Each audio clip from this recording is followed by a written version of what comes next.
Well, hello, friends. We meet again. Thank you for the raid, Frosty.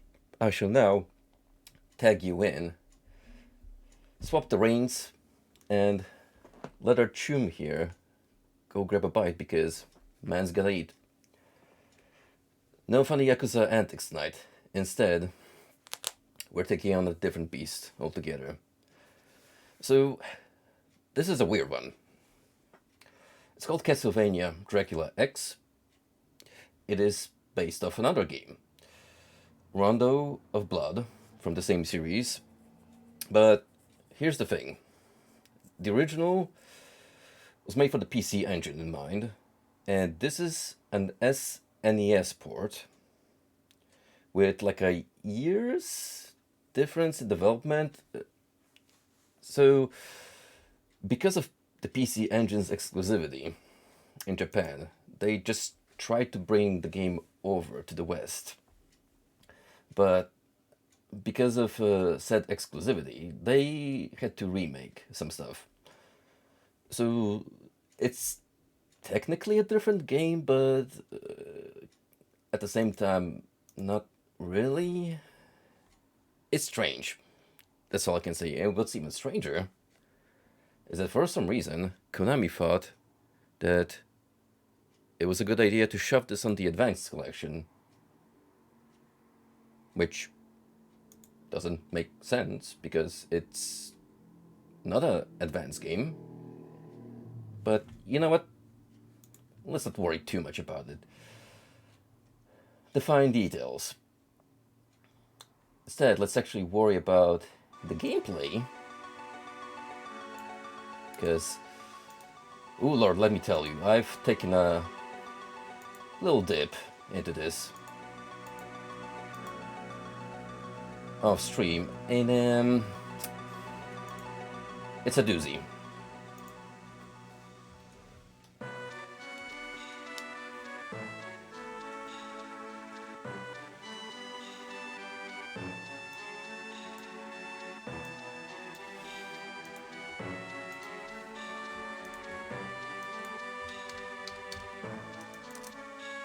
Resize that bad boy. Boom.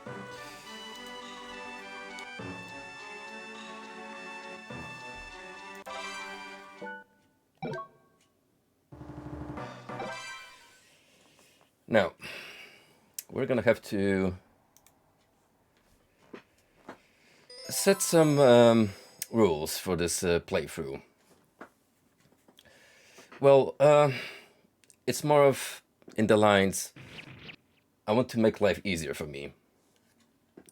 First off, this technically has a password system, as you'd expect from an SNES game. However, since we're playing this on a quote-unquote emulator, I'm just gonna save the game between every stage. Because as cool as the password system is, it's gonna save time. Transylvania, the Middle Ages. An evil darkness had befallen the land, giving rise to sinister vampire legends. Until now, the people of Transylvania had grown accustomed to their peaceful existence, secure in the knowledge that their famed hero, Simon Belmont, had sealed the fate of Count Dracula several hundred years prior. Wicked townsfolk possessed by the darkness conspired to revive the King of Blood. Dracula, now dead once more, plotted to exact revenge upon the descendant of the family that destroyed him, Richter Belmont. The Prince of Evil viciously attacked the town with his unholy legion. He snatched away Richter's girlfriend, Annette, and her sister, Maria. Imprisoning them in his vile castle, he lies in wait for Richter to attempt the rescue. Richter, burdened by his destiny, left for Dracula's castle with his legendary ancestral whip, determination to save his loved ones, and the resolve to send Dracula to eternal damnation, once and for all. Well, that didn't quite work out, did it? Oh no, countless more descendants are gonna have to deal with this mess.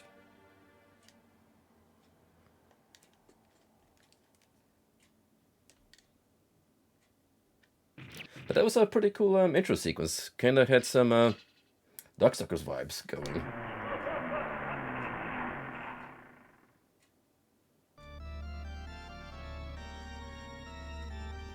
it feels weird coming back to a classic Vania after playing the Metroid style ones. Well, Metroid, Igavania more like, because that's the proper term.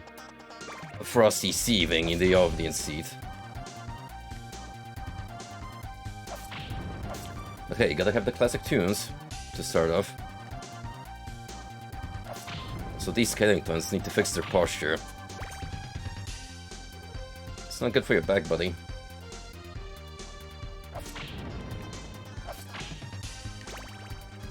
I like that little guitar riff in this rendition. They didn't have to go that far. Kudos to the composer. So you might be thinking, this looks actually pretty decent on the surface level, right? It does. However, when you think about other games that made it to the SNES, like Castlevania 4, you're gonna see that this is rather limited by comparison. One key difference: we don't get the fancy whip that goes into all directions. Now, we just sticking to the tried and trusted horizontal slap for the ages, which by itself is not necessarily a bad thing, but I already missed that ability to control my attacks.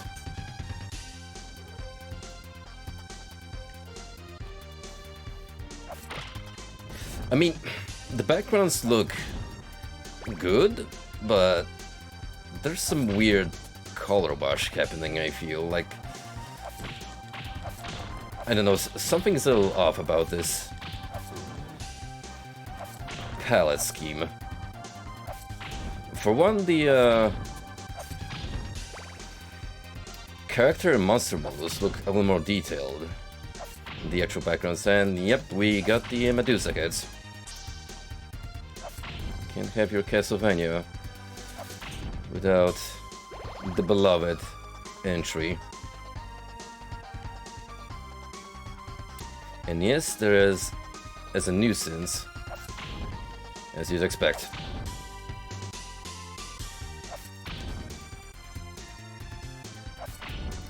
I haven't even gotten into the most vile quirk this game has in place. We'll get to that as the levels get increasingly harder, which is really gonna be a thing in stage 2. You will bear witness to why this game doesn't really feel good to play. I've been told by many, a friend, that this is a challenging experience for all the wrong reasons, and you don't really have to play far to be able to tell that something is amiss.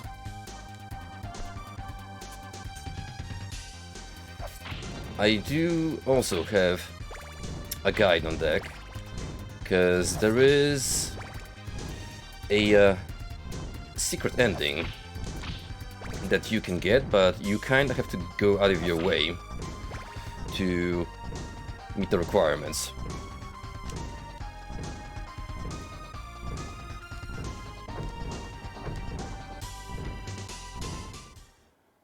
You wouldn't be able to think that on your own on first try. Anywho, we're approaching the first boss.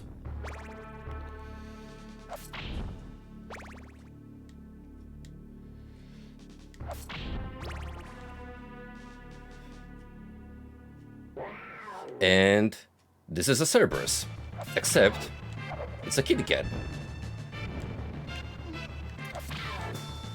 It's not particularly challenging because the pattern is simple. You slap the cat and just make sure you dodge the leap. It does. Which takes a bit of practice to determine what's the exact safe spot. But there's nothing too complicated about it. Like, yeah, I died because it's a little difficult to tell at first how far it goes, especially when it's off screen. But you get the axe, it makes life a little easier. You can land a few more hits while it's airborne to make this go by a little faster.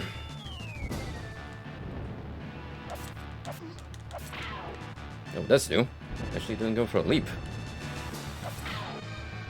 How am I surprised?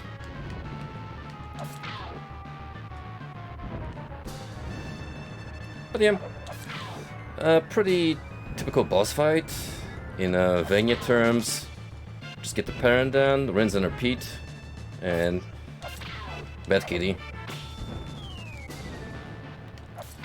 It should go down without too much of a headache. Not the most unusual Cerberus design I've seen, and given that this mythical creature has appeared in 3 of the games I've played lately, this on the weird list is kind of like, okay, it's not a dog, it's a cat. Still doesn't beat the what the fuck worm creature of Dante's Inferno fame. So the best design.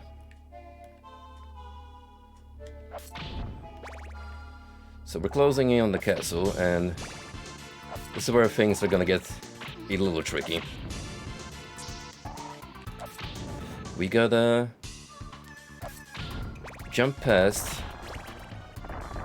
some sinking platforms while these mermen spin their way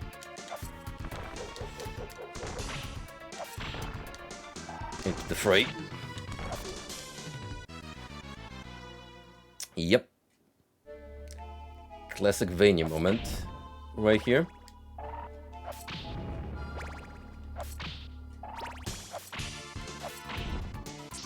Fortunately, when you game over, you can just restart at the last stage you left off, so it's not too punishing. It's not like, okay, sucker, I go replay the entire game and get good. However, my tempo's a little off. Also, I should probably stay true to my word and make some save slots. First time ever using this feature that comes with the collection.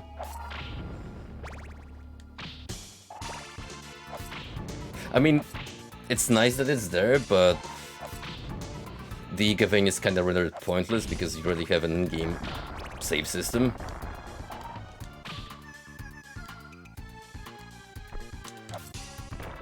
I like to think of this game as the shovelware entry of the advanced games. They're just kind of like, okay, let's put Dracula X in there because what else are we gonna do with it? It's not like we're planning another roundabout of games anytime soon. Although it's Konami. You never know. Once those pockets run dry, they're like, ah shit, we gotta re-release more games. With a quick buck.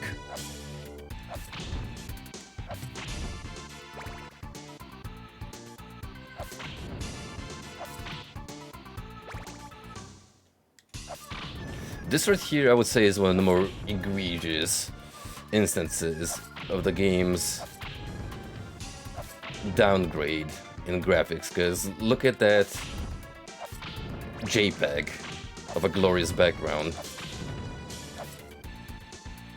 And hey, it's the eye thing from Harmony. Well, I guess this will be the first instance of them making a debut.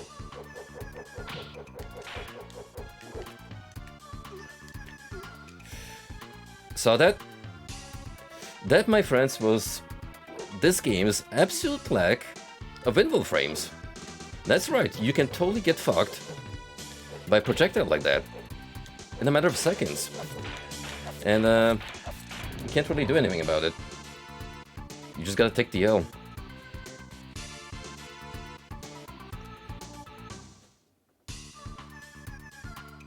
So if a Medusa head catches you off guard on the platform, if the initial impact isn't gonna kill you, chances are she's just gonna get another free hit and destroy you regardless. Also, remember these lads? How they used to be kind of a joke in Harmony? Here, not so much. You just gotta rush him.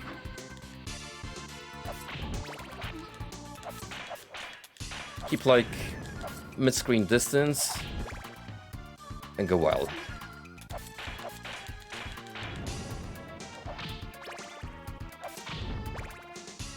The top ones will harass you with the lance facing down, so can't dawdle either. Also, that swing is actually pretty insane. You don't want them to be using that attack against you. Source, trust me, bro.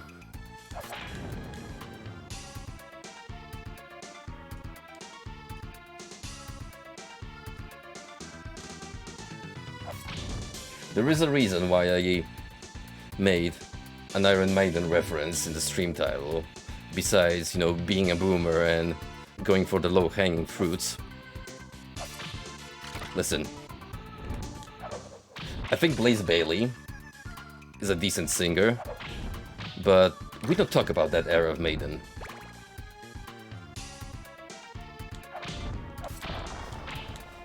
We don't have to acknowledge it.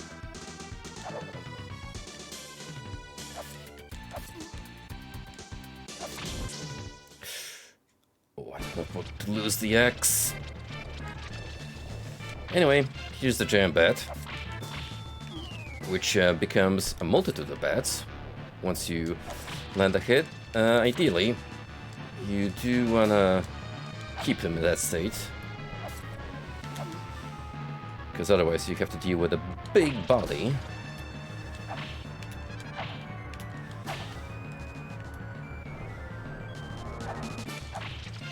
This would not be too horrible. Shouldn't have done it. There's some legitimately good songs on the Blaze Bayley albums. However, as a whole, I just don't think he could connect with the band. There was some dissonance between his singing style and the music that Maiden rocks. I think that if they were to change their tone to match the singer, kind of like what happened when John DiMaggio was sacked from the band and Bruce Dickinson came in, they went from their punk roots to a more heavy rock fashion. But that didn't happen for Blaze. He kind of just tried to fit into Bruce's shoes, and it didn't sink. And again, there's some good songs from that era, like The Klansman, so I do recommend checking it out regardless. You might find a few good titles, but overall, it's a good thing that eventually Bruce stopped being a twat and went, you know, maybe I don't have to pursue a solo career, and I can fit my extracurricular hobbies alongside being the main leader for one of the most popular rock bands in the world. Because, fun fact, he's actually a licensed pilot. And I believe when he actually left the band, it was one of his primary focuses to improve as an aviator.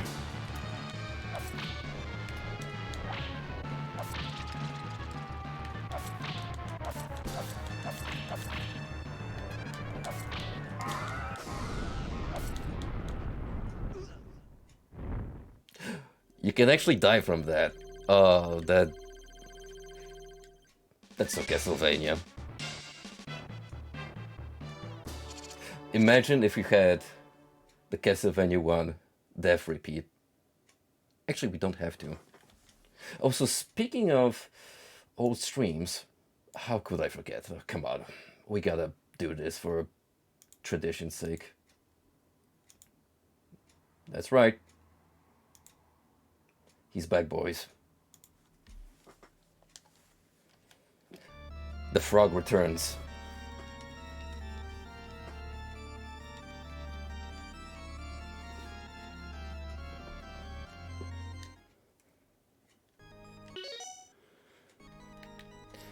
Now, we're actually dipping into unknown territory for me.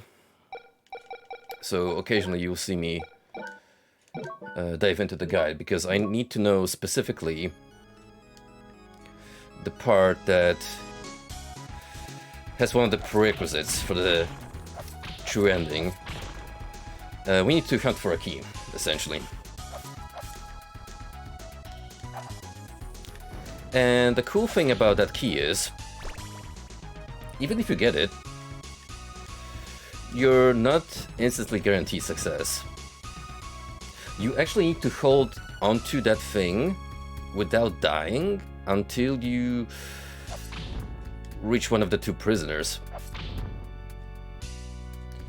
Which is up until the next stage. Sounds fun? Sure does.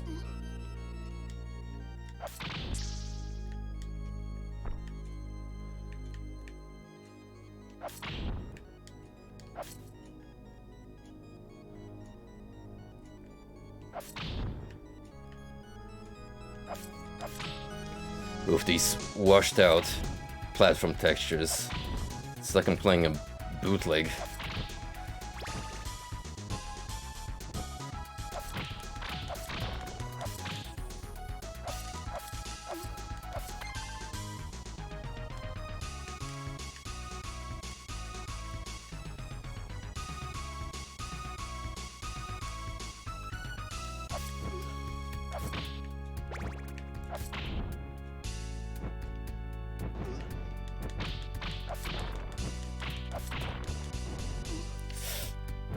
Yep, already the NT is spiking.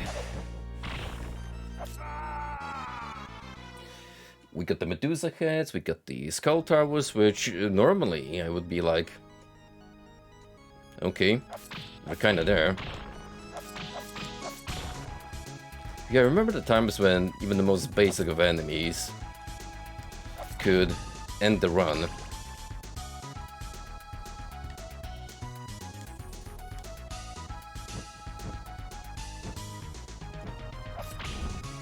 You know what? China is close enough to Japan, so...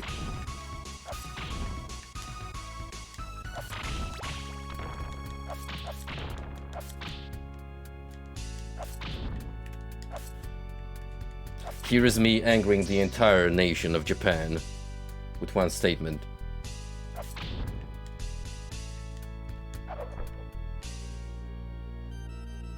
Also, next time I actually happen to pass by security at a Chinese airport, they're gonna show me this clip and be like, "Sir, we're gonna have to kindly ask you to get the fuck out."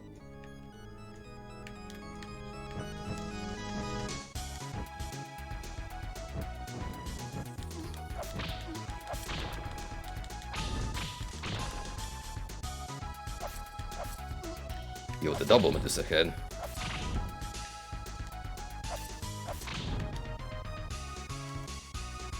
People are genuinely surprised as to why I sieve whenever I see Dusa in Hades, because it's like, oh, look at that, an adorable floating Medusa head, and she just tries to do her job as a maid as best as she can, and she has an innocent crush on Zagreus. And meanwhile, I'm like, bro, have you ever played a Castlevania game?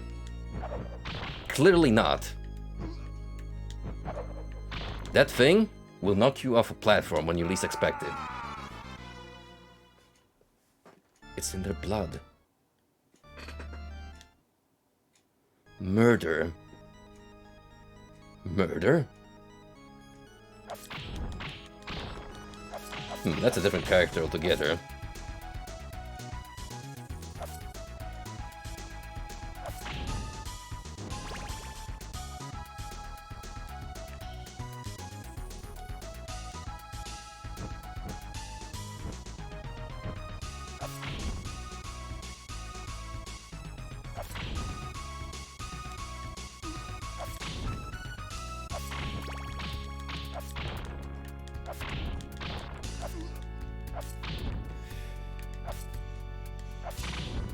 This is not particularly exciting without a sub-weapon, let me tell you. One key factor that I have yet not brought up. From one I understand, there's alternate pathways in the game. So you can skip some sequences should you get lucky enough or unlucky, depending on what you want to accomplish.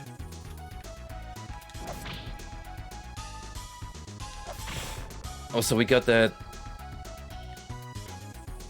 classic going up and down the stairs shenanigans, which, when you're in the middle of combat, is kinda detrimental.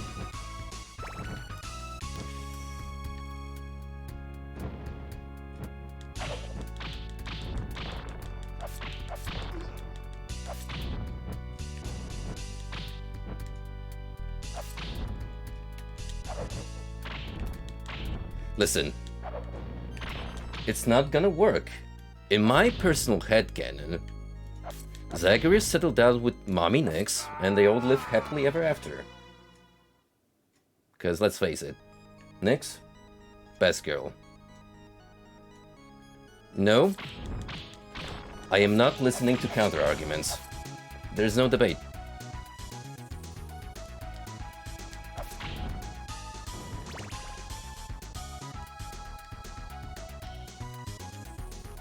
Persephone, you say? Maybe. She's a good candidate, but not an equal.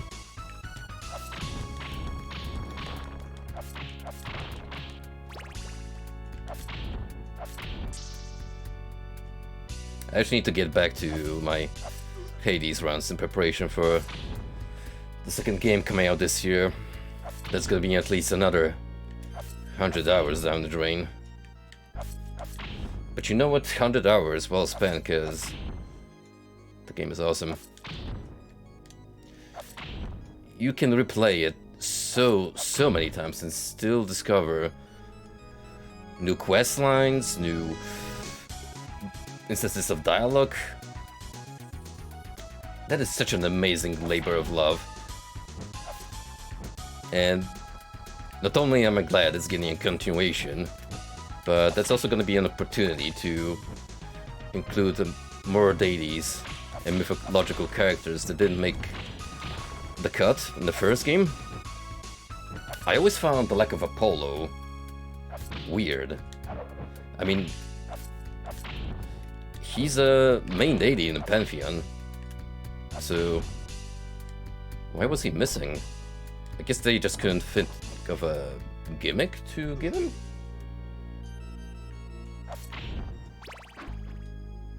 Oh boy, they can also point that stick up. And it goes all the way. Lovely. So sub-weapons are no-no.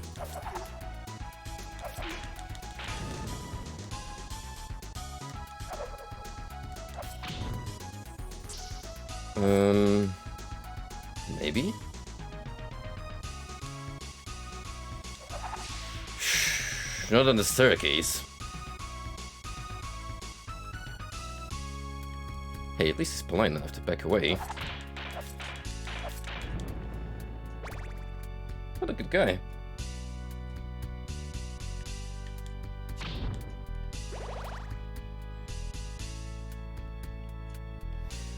I'll tell you what.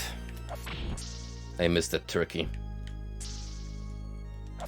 It ain't Avania if you don't have that cold bird. Now is this the part I'm thinking of? Is this it? Something about...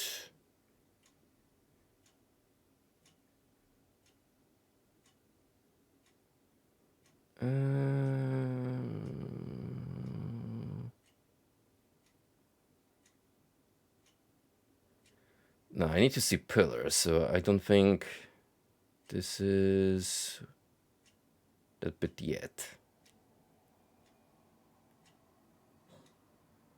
No, that comes later.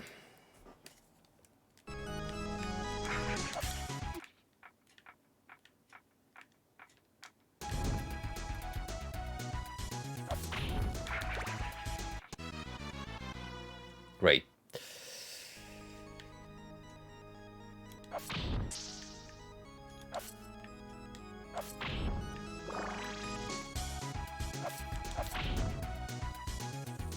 Sometimes all it takes is a bat.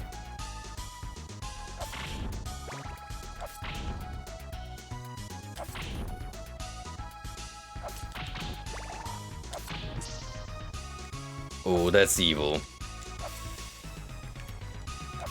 They knew what they were doing with that dagger placement.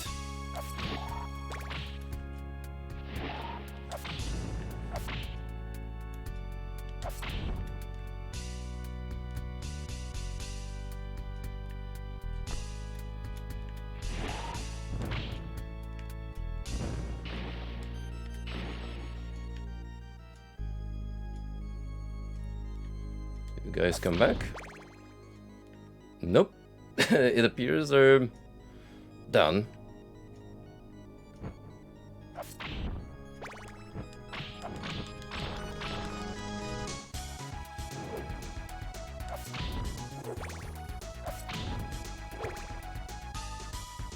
Okay, there's this place.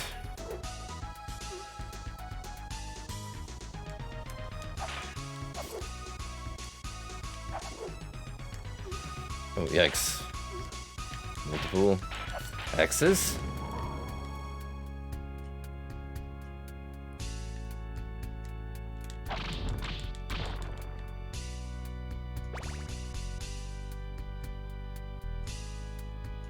Ah.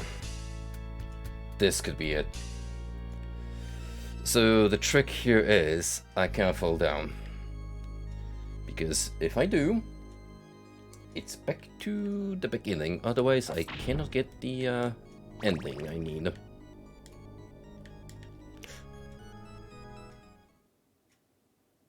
Just like that. So now we know. Now we know.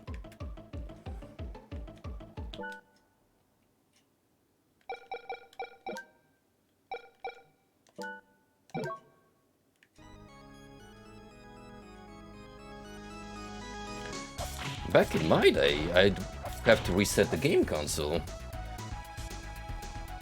to go back. But thankfully, with the power of technology, I just use the built-in save system.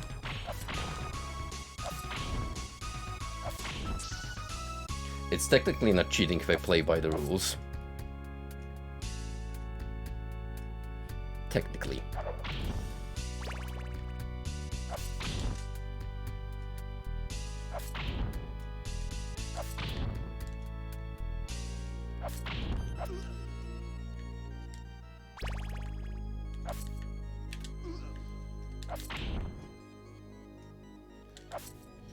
Oh, brother.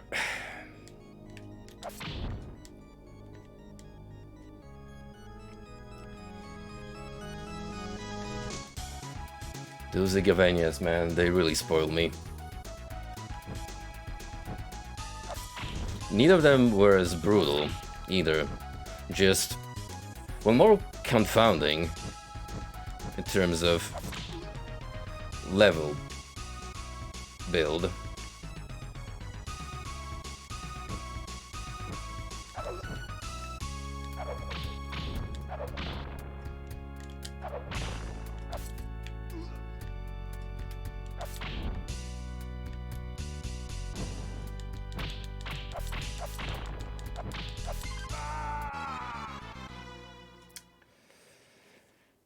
You hate to see it.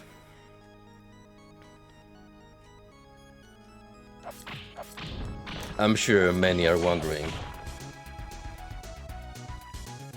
when is that wide smile from Kermit's face gonna start fading? Not yet. Trust me. Time will come.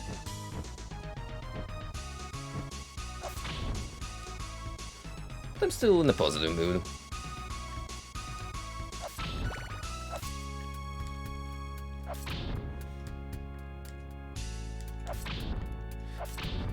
I'm not sure if I'd be able to go through the entirety of this game tonight, especially since we're only early on and I can already tell that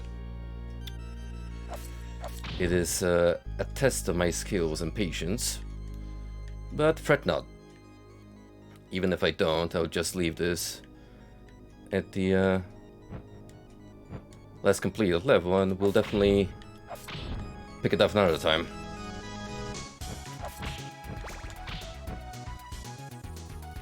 At the end of the day, we still have Aria to go through, which I'm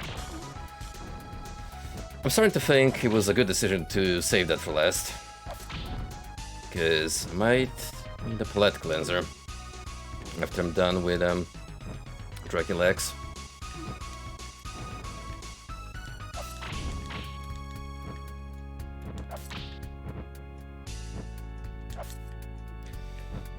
It would appear that not grabbing the X was a mistake,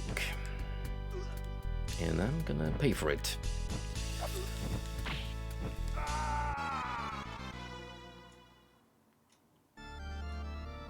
Fair and honest.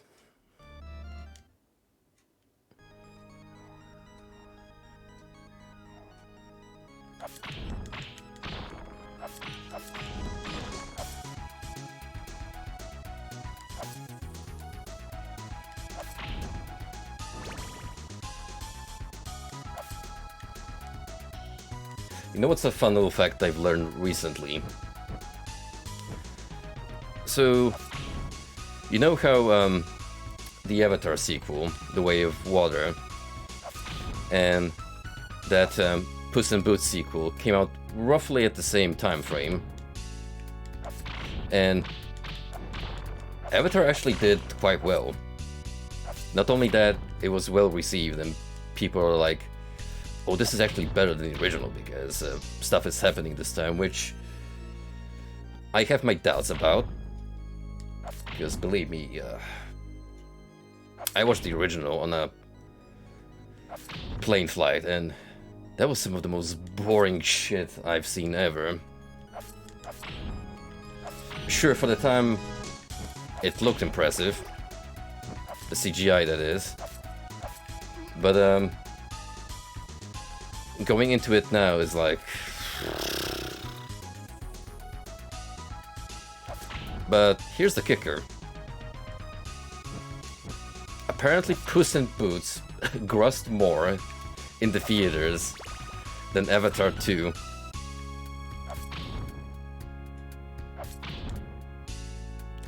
And I'm like, you know what? That's the good ending. You can't really go wrong with Shrek.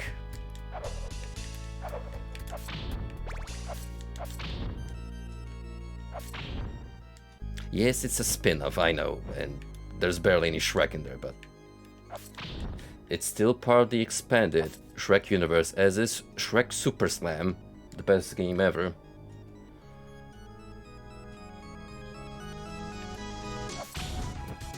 When's that for Evo?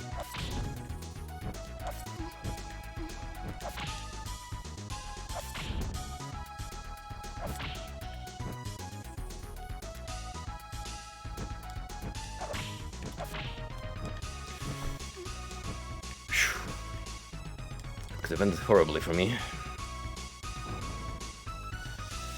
Still can.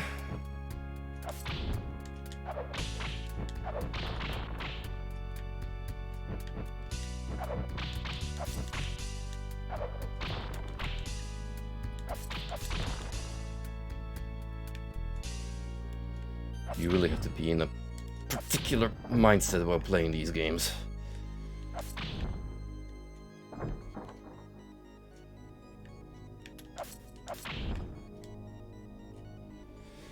It's one thing when it's difficult, but a completely another when it's just BS. Like so.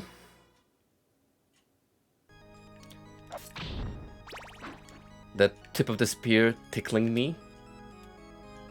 Not cool.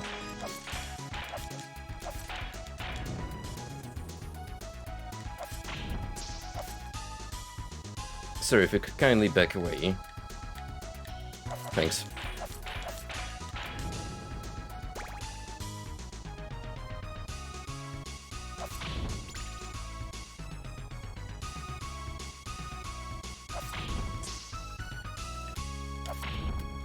I may be picking up a lot of cold poultry, but I'm definitely not going cold turkey on the game. Haha. Haha. Ugh.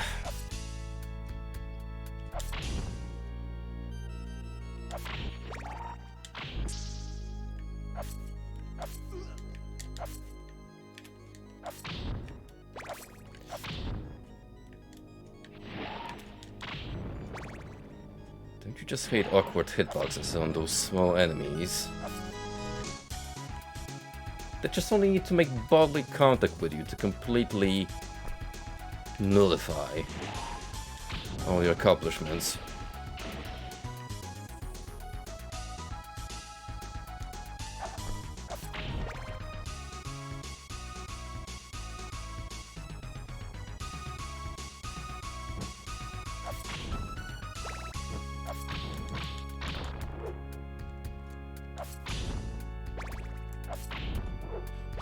You know what, maybe dagger isn't such a bad thing right now. I usually diss that weapon because it's kind of whatever compared to everything else you can get in the series. But in this instance...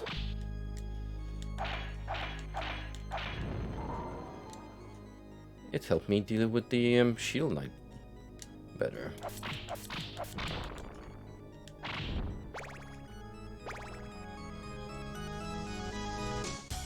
And we're back here.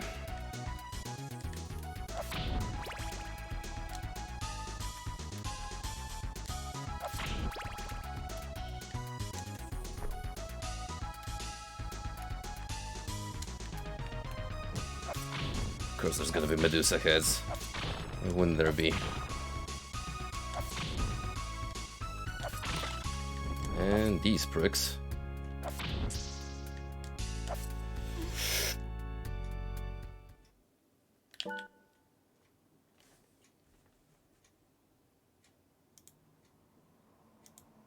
I'm gonna have to deduct a tear from that.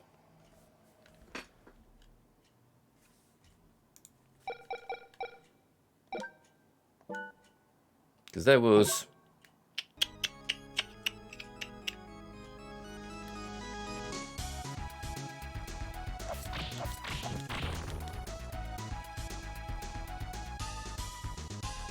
hey, at least it wasn't my fault this time.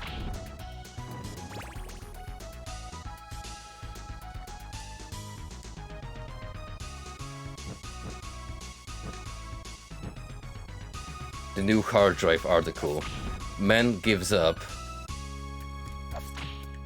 on getting the best standing in Dracula X on his own terms.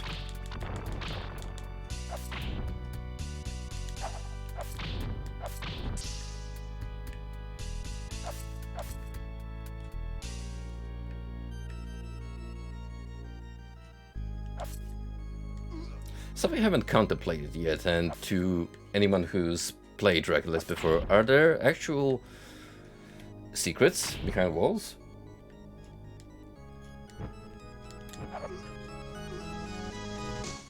Because if those delicious birds are just there out in the open, then I suspect no.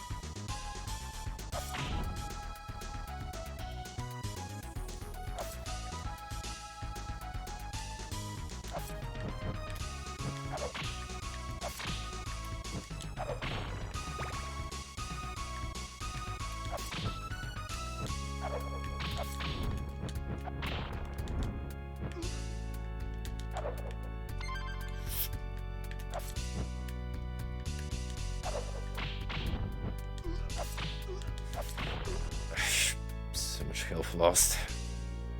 Just because the damn thing refused to die.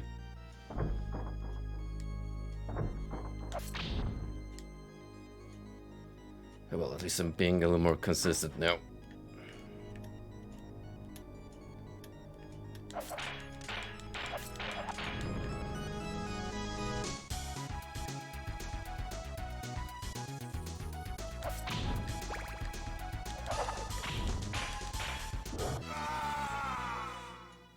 Yeah, when that comes out, then can't really do anything about it. We just gotta kill these fellas as fast as possible. But you do get a free meal after the fact, so not all bad.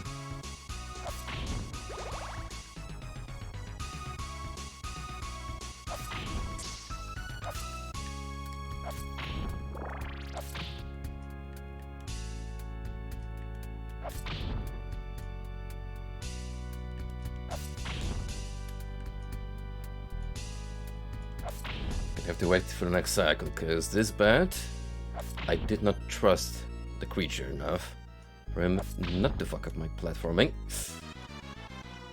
Because I can do that myself.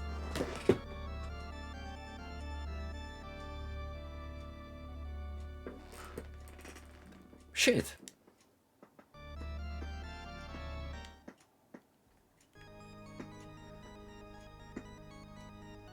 I'm sorry, this is a Christian broadcast and I should watch my tongue.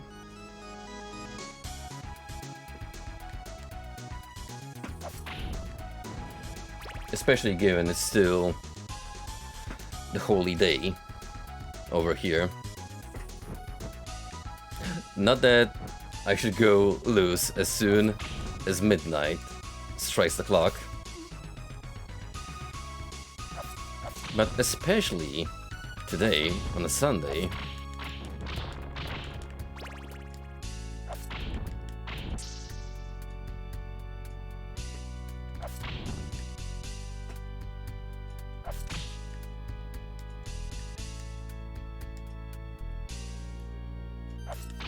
for us, you better be having some bird tonight, be it chicken, turkey, whatever. We need that spiritual connection to be established once more, so you can send me all the positive vibes.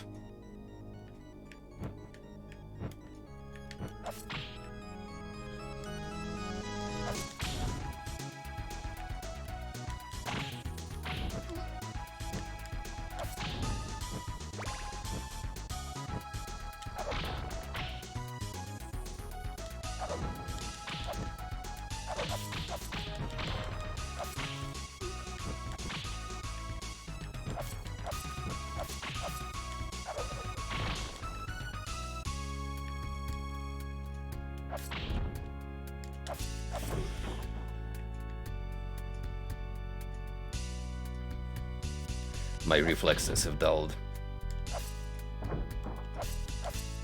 Yeah, you can go slacking into these Retrovania games. Like,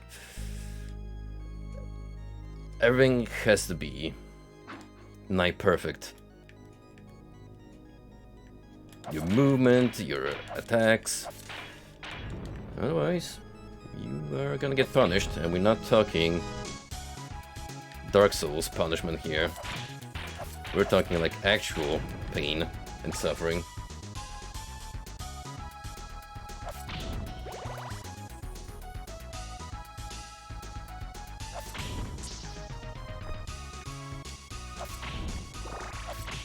And yeah, I know, the comparison gets brought up way too often these days, and people honestly get sick and tired of the Soul series being mentioned in an instance where my video game difficult. No, it's more about them being punishing. Like, if you get the stress down, the meta, then you're good to go. Especially if you get the build. Be it a Strength Boy, or a Magic Caster, no G Demon Souls. I'm not sure about the remake. I think that one had some rebalancing done. But yeah, I always find it funny how you can, with a Magic Caster, just do a sneak kill on the final boss and he will never be aggroed. Because all you do is cast poison on him from a safe distance, and with the way the game works, that's not enough to make him aggroed. So he will just stand there and take the hit. It's a very slow process, but it's hilarious.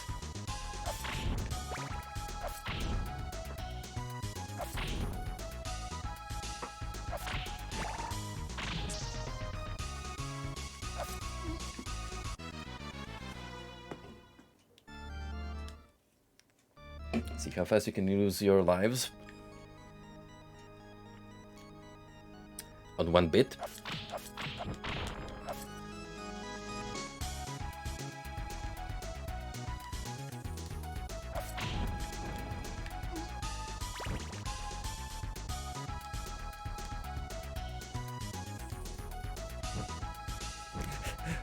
Running my man, he did not need to pull the gun on me, just fly at my general direction.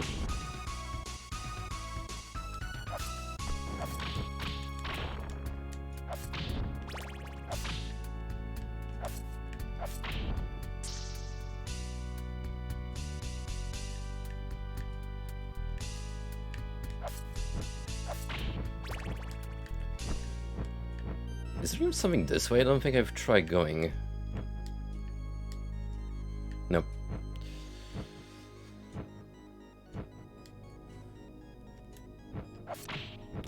There ain't no shortcuts.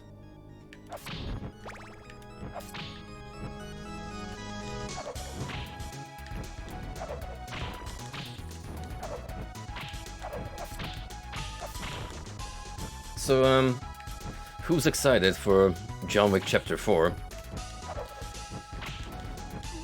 You know, the end of March, and I think mid or late April are gonna be an interesting time, because Chapter 4 and the new Evil Dead movie are sandwiched between that month's worth of theatrical releases. So chances are we get 2 Kino experiences within a short period of time. I am more optimistic about John Wick than Evil Dead though. It's not just about the lack of Bruce as a lead. They're going for a different vibe. I mean, you know, for the sake of argument, you just pull up the original Evil Dead and be like, okay, we've done real horror before. But think of the time that came out in. Old school gore does not equal modern gore. Not by a long shot.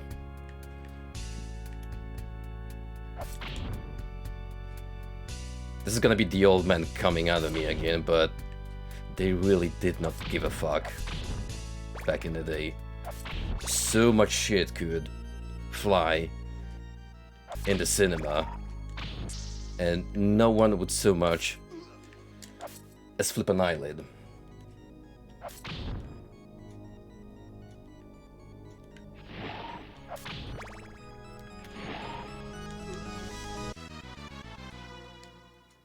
Okay, that's on me.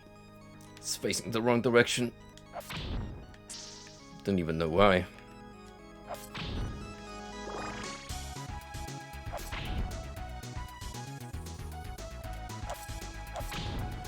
You can honestly watch them in any order you want. Because I started out with 3 and just went backwards into 1 and 2, but I think going in a chronological order would be the best, because John Wick Chapter 1 has the most indie feel, given that it started on a lower budget, which doesn't take away from the action scenes because they're still top-notch in my opinion, but once that production value kicks in from 2 onwards, then you really get engrossed.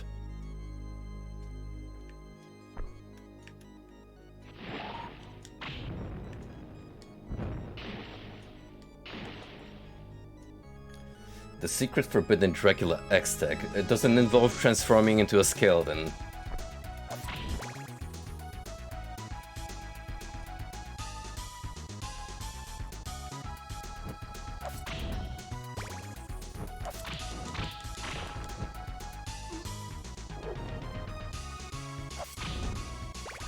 Sadly, that was easily the best part of Circle of the Moon. It genuinely saved the boss fight.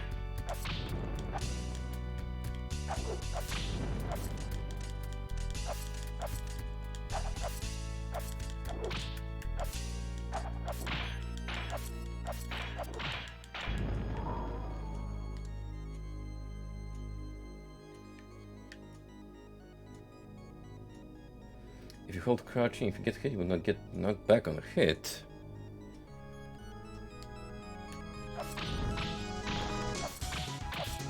Huh. Well, we gotta test it out.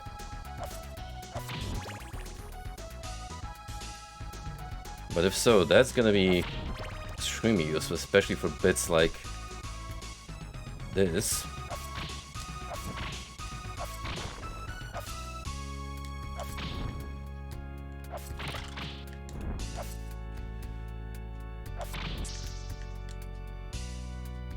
Oh shit, look what's coming up ahead. Well, good thing we got the axe.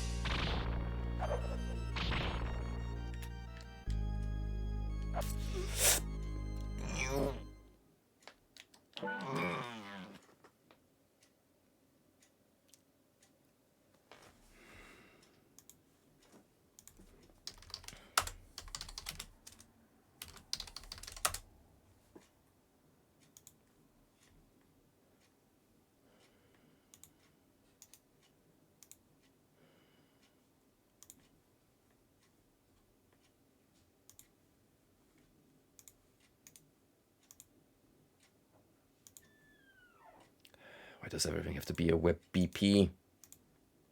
Who invented this unholy format? I just want a word. Anywho, you're officially on thin ice, young lady. You have been warned.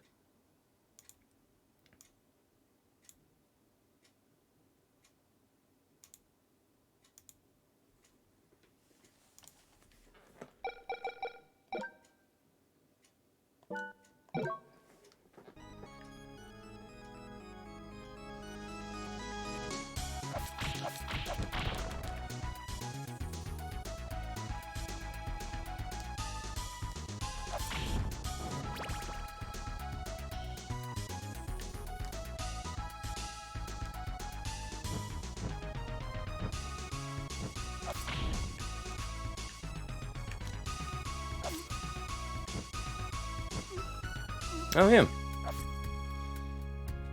No knockback when crouching. That's kind of a saving grace with the non-existent invul frames. Ah, here's the trick. You gotta stand still, or rather, sit still.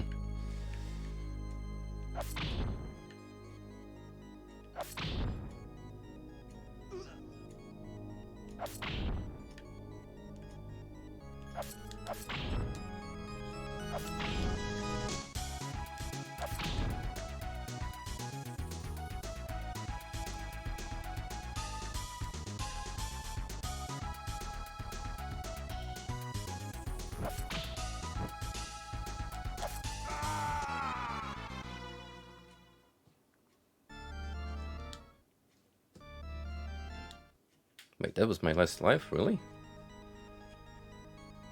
Oh, I guess I just saved at the point where I was with one.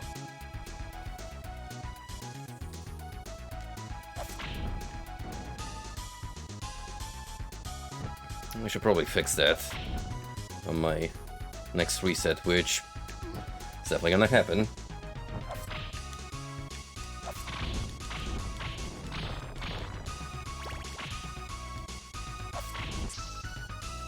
It's gonna be an accomplishment of its own when I actually get past the pillar bit and hold on to the key.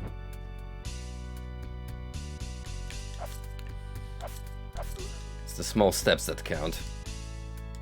And no, it's not because I'm on the staircase at the moment.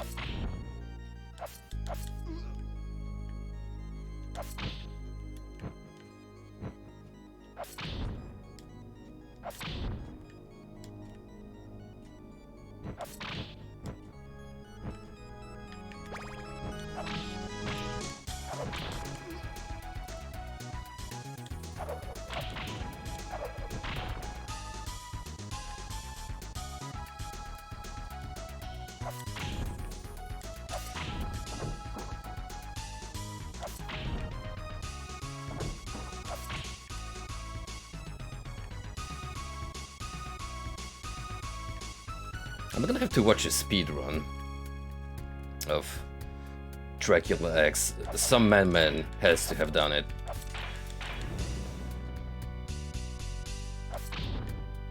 And I don't know whether to feel sorry for them or applaud for the commitment.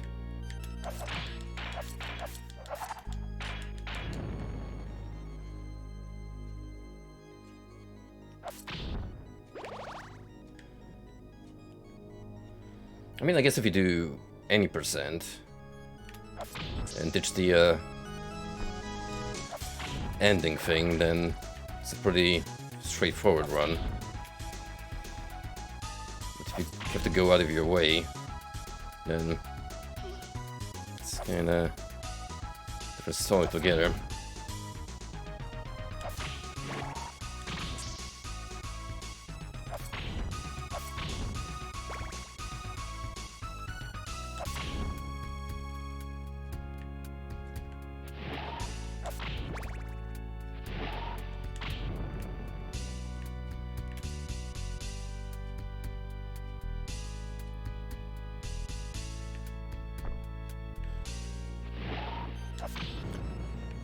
You know what's making this experience more pleasant?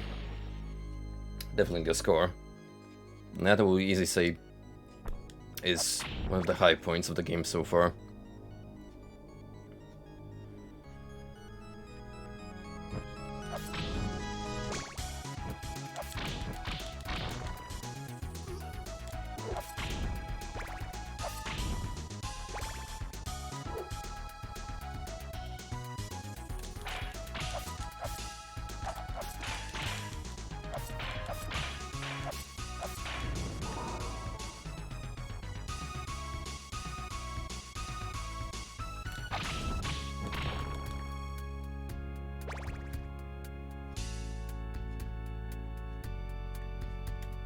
Okay.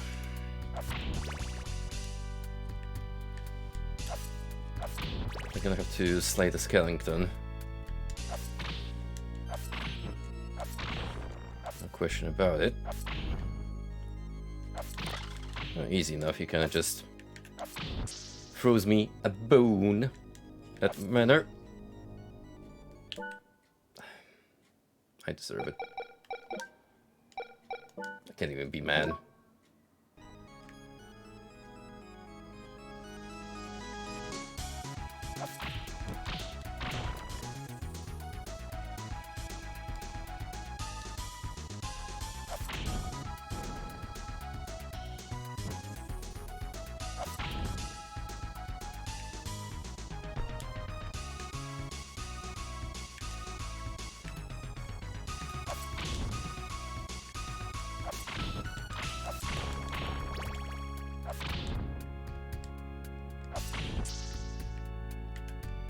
I also finished watching Death Proof today, the 2007 Tarantino movie.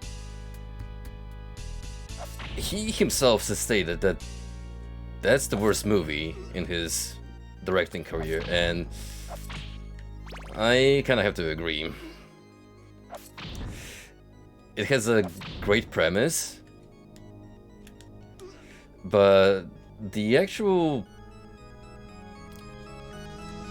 idea associated with it happens through about half an hour of runtime, I've counted. The rest is pointless build-up and exposition, the majority of which you could listen to with one ear and you would lose nothing.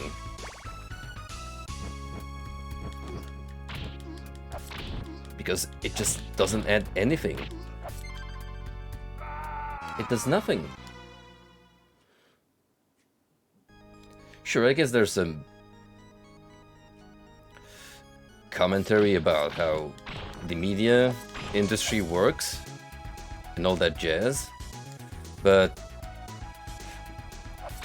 that's handled better after the first act. Because there's a scene where the first killings happen, and we move on to the hospital, where a local sheriff and his deputy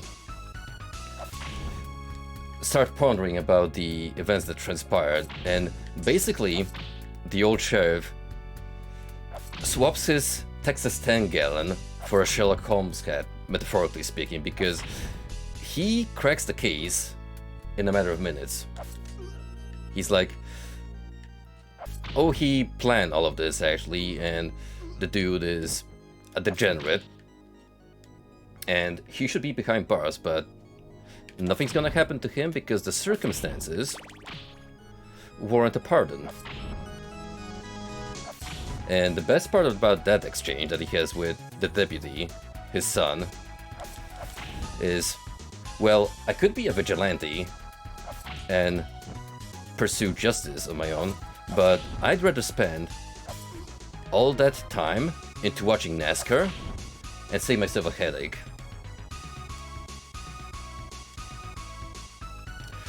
That's like a perfect depiction of what's wrong with the legal system, and a dude who has kind of a moral backspine, but he's realized that there's absolutely no point in sticking your neck out.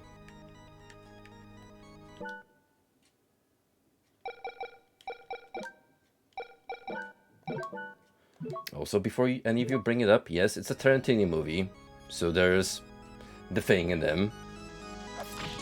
The thing being, you know what I mean.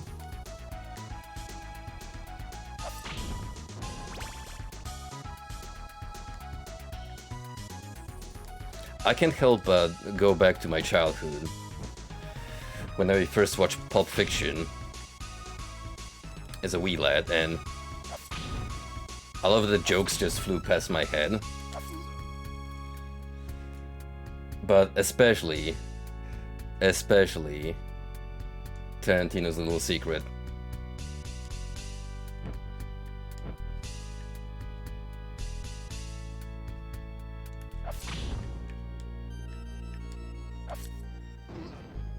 I mean, it doesn't get any more obvious than From Dusk Till Dawn, and he played in the movie. And the Salma Hayek scene was totally unnecessary. But he did that anyway because he's just that much of a boss. Nothing but respect.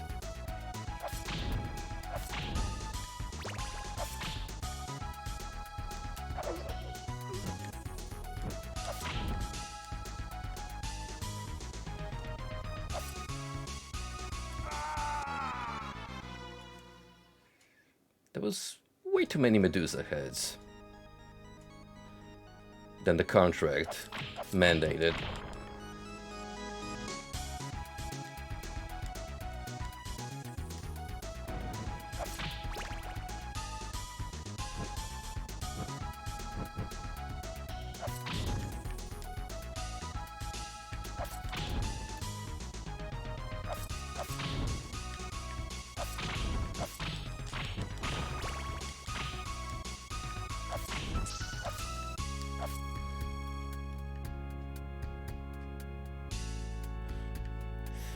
Dude, that movie has such an amazing casting for no reason, absolutely. Like, you got young George Clooney, which is already wild to think about, because I think that may have been one of his first acting gigs ever. So, what a way to kickstart your career. Then there's Tarantino himself as the other baddie. We got Salma Hayek, and also Danny Trejo is there.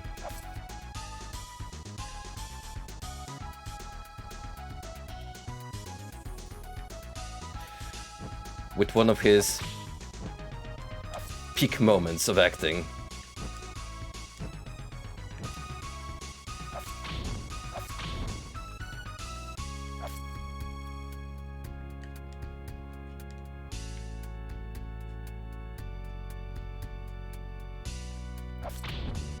Also, you want cool vampire hunting tools? How about a makeshift cross from a stick and a shotgun?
An easy mistake to make.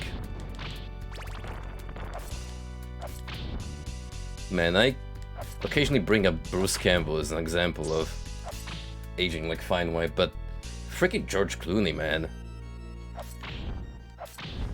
That is also a dude that's just taking the passage of time gracefully. He's only grown as a gentleman. No wonder they got him to advertise Nespresso coffee.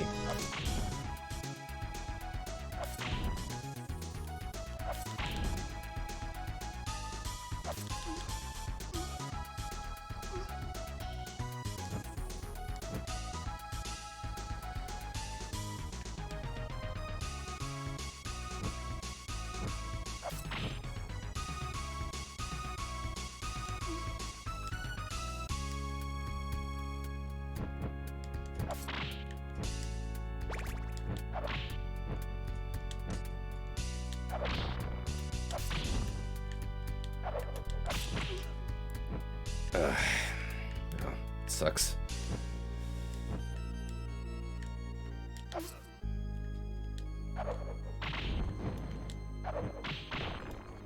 I don't think it's detrimental if you rush, because that's just gonna trigger More Medusa head spawns.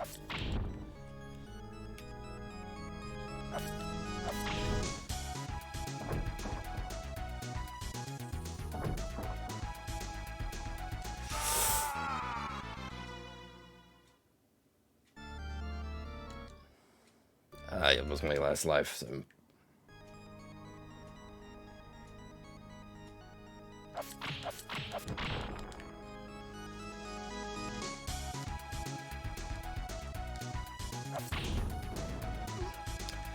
Sure didn't take long for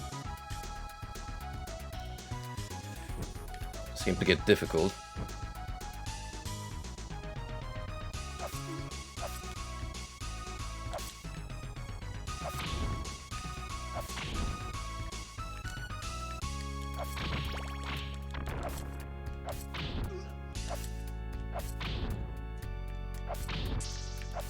I'm telling you, dude.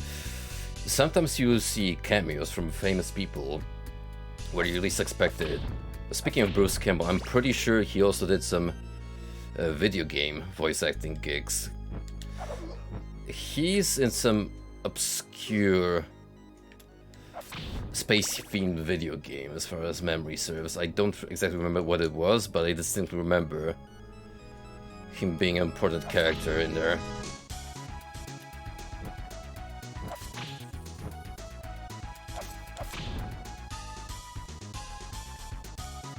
It's also easy to forget that he's not just the Evil Dead guy, Ash, but he also starred in other B-schlock, like Mad Cop. Still need to watch that. It's definitely on that bucket list of mine.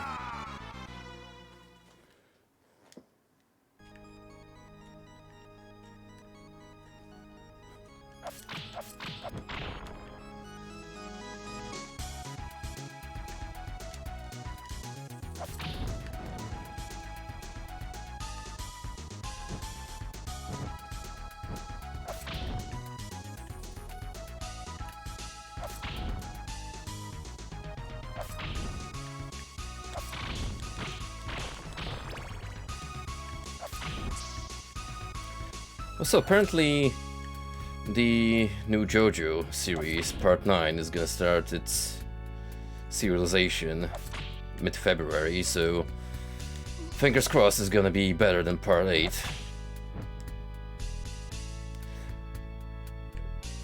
See, Part 8 to me is like the Jordan Peele movies of JoJo. It gets a lot of praise and I don't understand why.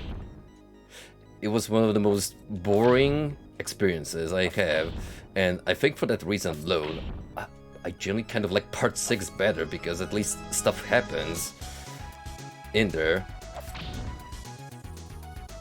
Which, you know, bold claim given what a writing mess Part 6 is.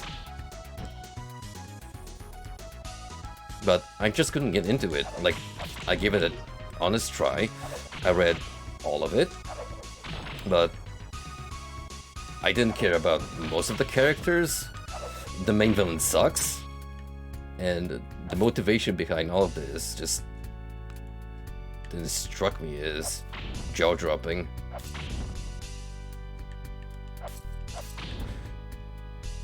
The rock people are cool on paper, and there's some neat designs associated with them, but they kind of felt tacked on to me. Like, there's definitely more that could have been done with that plot thread.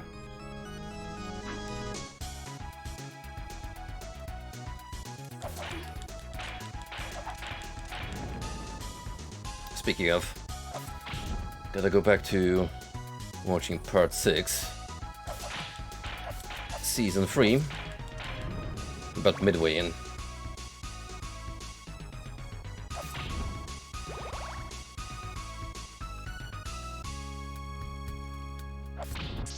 Unfortunately, we're already past the best sub-arc, which is naturally Bohemian Rhapsody, one of the greatest stands ever. Nah, that's Limp Bizkit.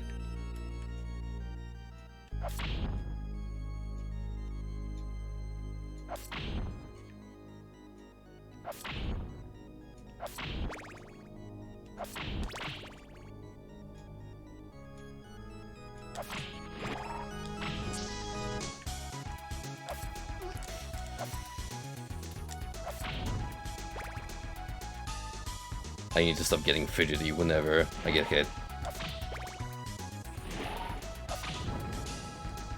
That is actually one of my main downfalls. Fear is the killer. Or fear is the mind killer. Is a certain series has taught me. That reminds me, is part 2 of the Dune movie gonna come out this year?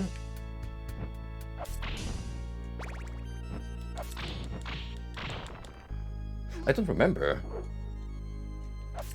Definitely need more of that. That was just a splendid visual treat.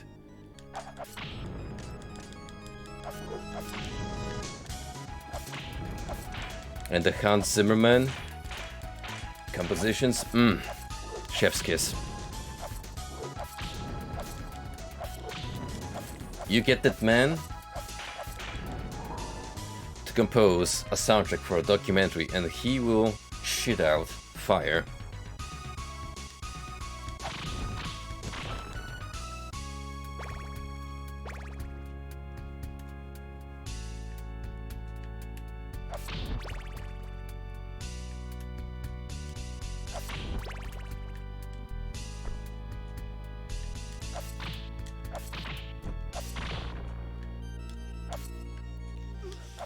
Oh, no, you don't.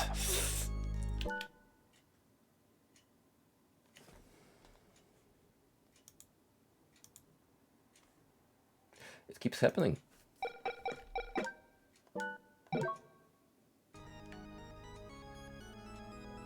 It just keeps happening.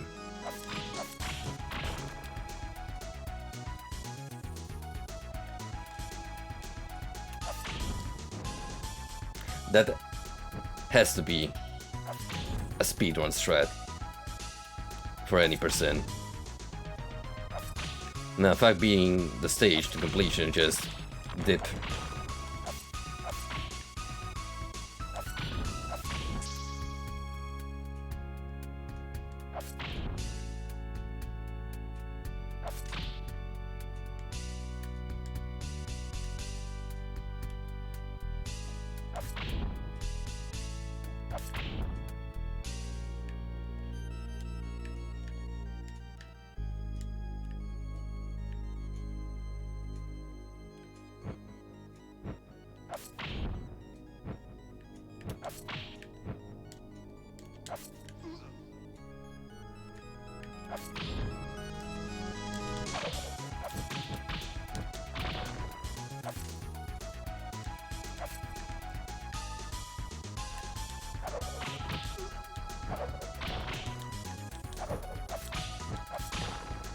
Some hits may not be avoided, but it's better to take them than lose progress.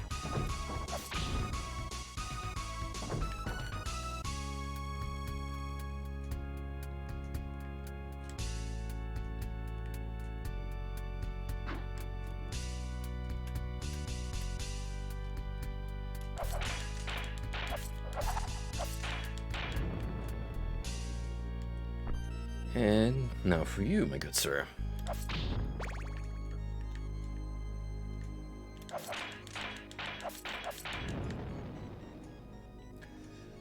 GG, shake my hand.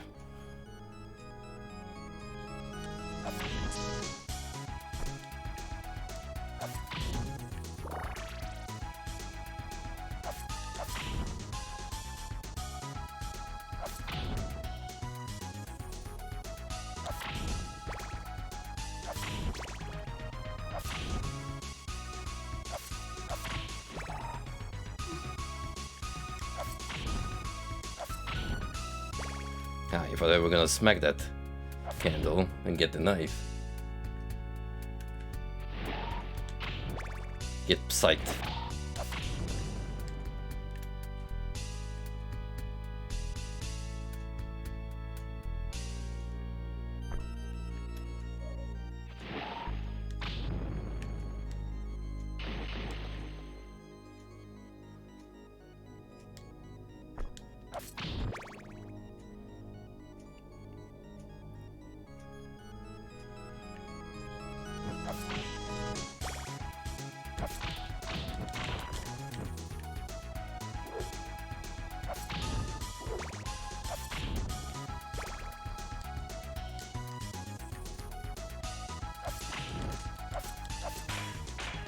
Come a little closer, friend.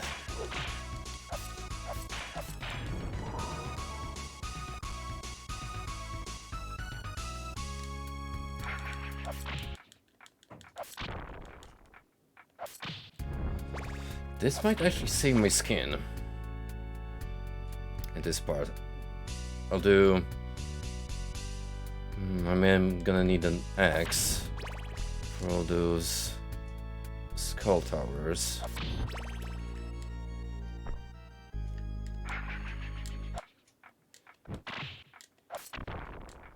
At least this portion is helpful.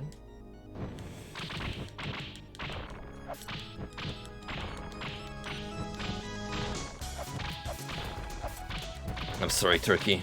Had to sacrifice you.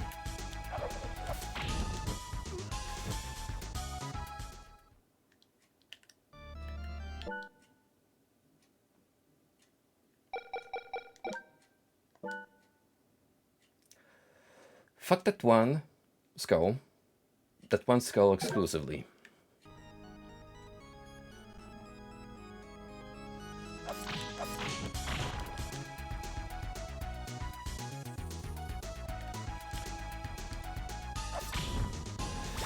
To quote the Confucius of our times, James Chen, suck my nuts, assholes.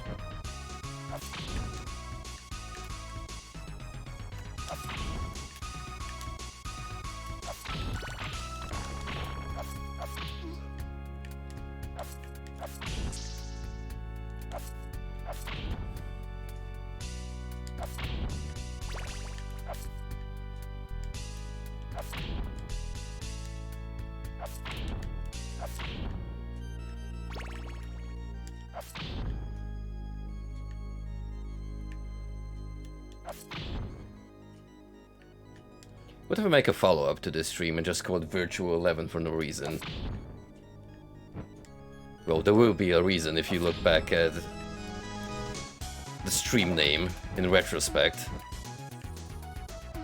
But certainly confusing for new people. We're like, what is this insane Polish man going on about?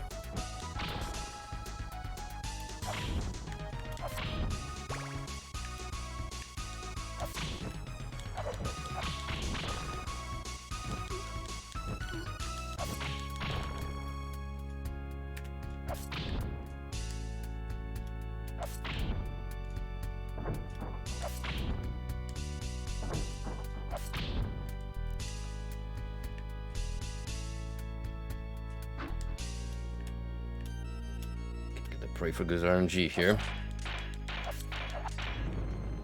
By that I mean no land swipes.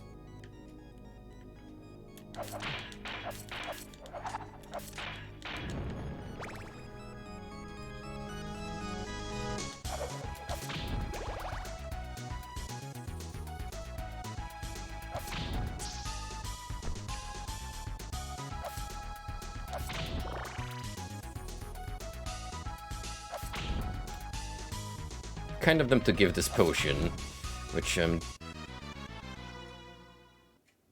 well, fuck me. Anyway, as I was saying, nice of them to give me this potion that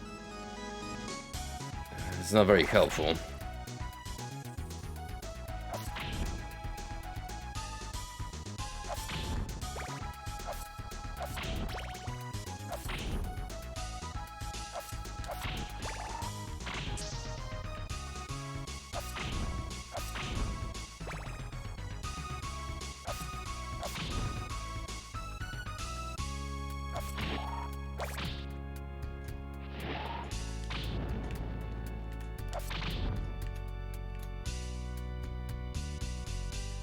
If that bat were to knock me off, I would have been extremely salty.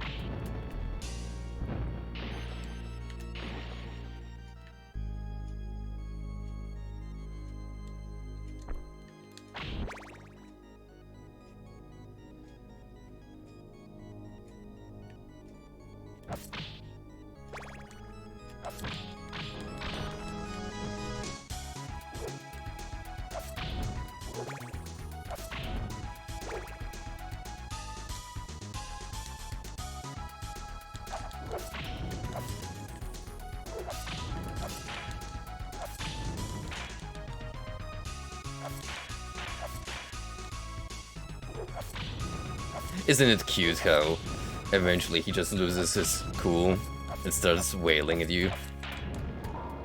Like a gorilla. Reminds you of a certain streamer playing Dracula X right now, doesn't it?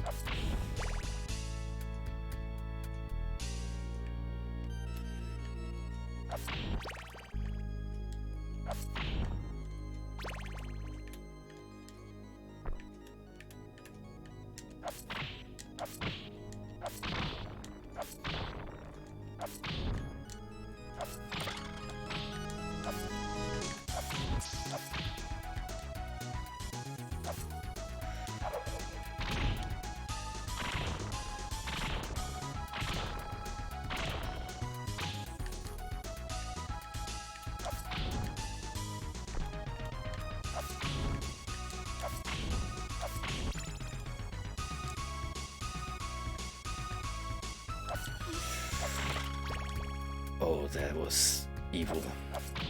Absolutely cruel.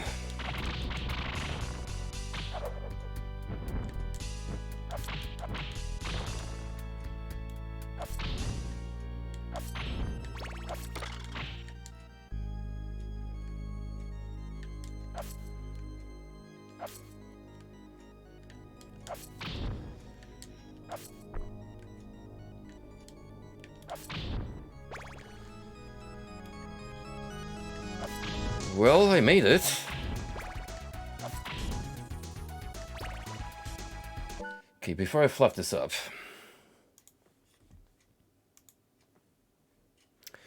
before I make a mistake and it drives me nuts,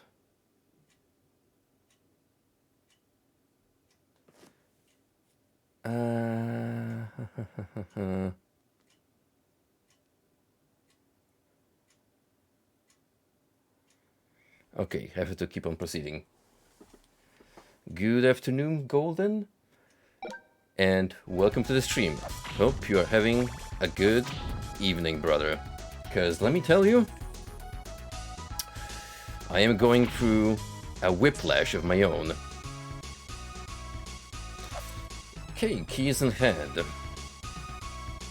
It is a sub-weapon, or it takes the sub-weapon slot.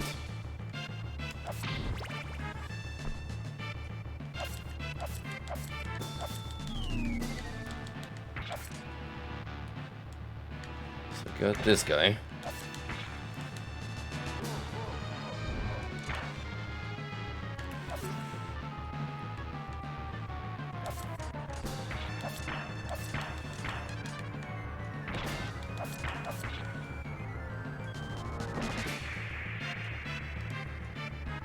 Ooh.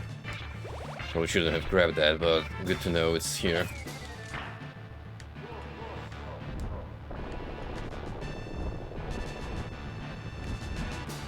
So that's the thing that can happen.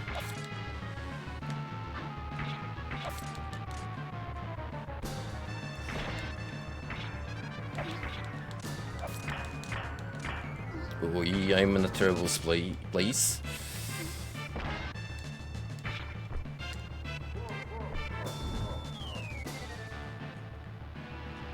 Please. Don't do this. Oh, shit.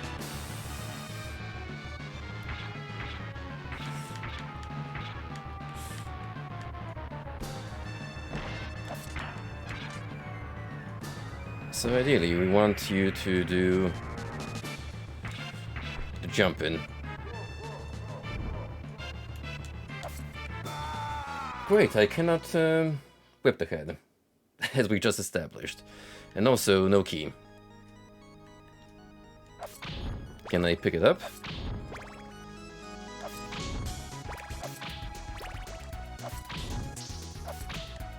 Oh, I can. So not all is lost.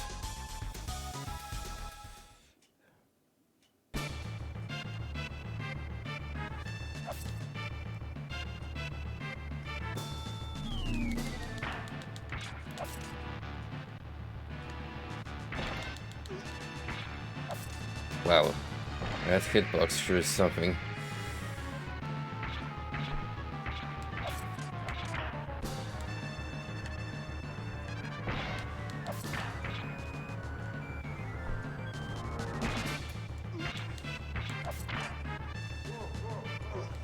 Yeah, I had to take my chance. Had to even dodge the head. There's gotta be some shenanigans associated.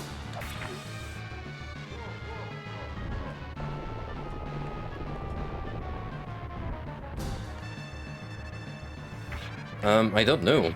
I haven't figured it out yet.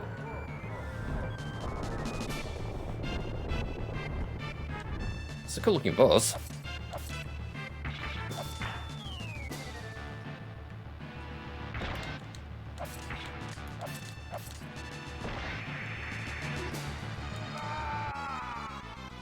But once you get locked in the corner, shit sucks.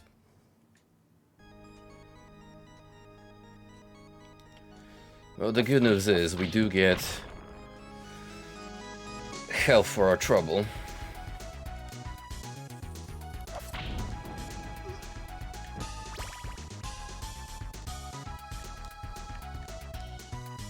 Just gotta rely on the whip to do the actual damage. Meaning I have to be dangerously close to the undead knight.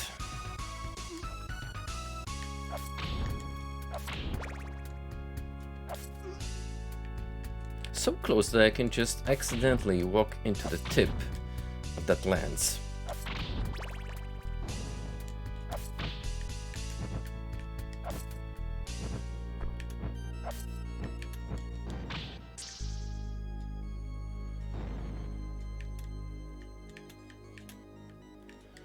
Just when you thought the ascent through the pillars was stressful enough.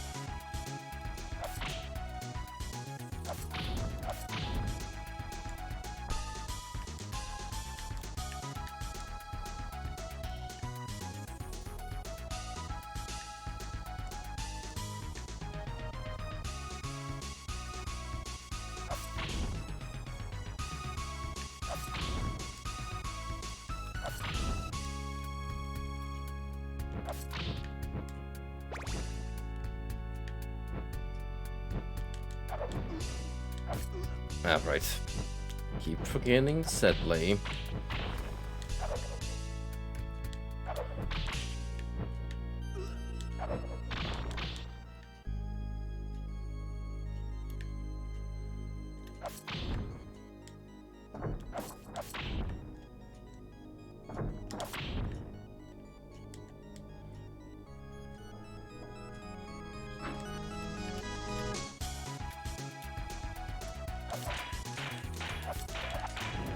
Ideally, I don't want to be wasting any lives whatsoever. Just so I have enough retries against the big old baddie over there.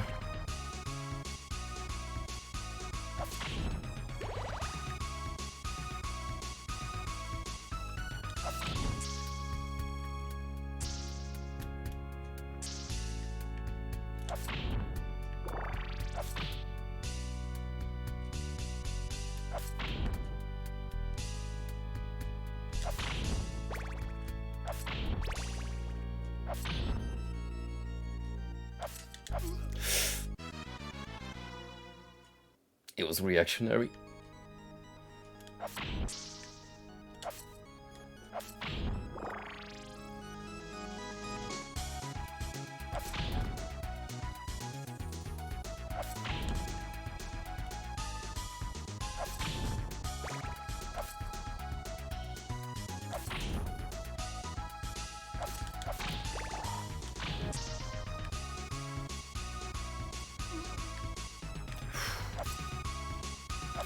Playing a mighty risky game right now.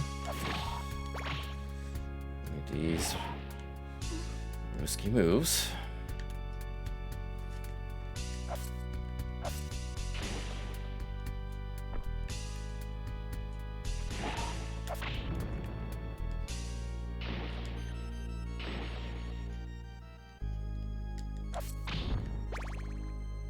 Pretty sure this follows the same principles. When you get enough points, you earn an extra life. That's when that little jingle comes up.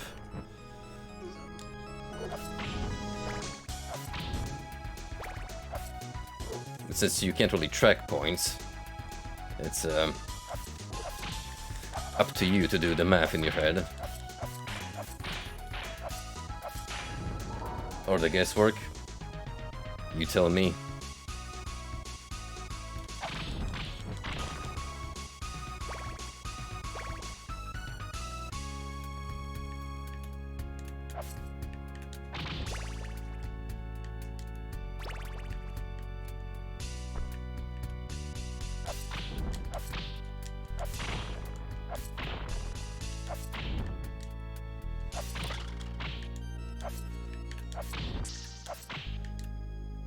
We gotta stay here now.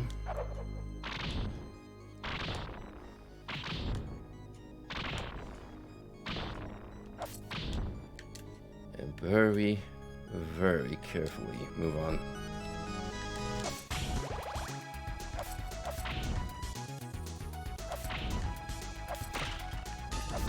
Not this time, Skellington. Not this time.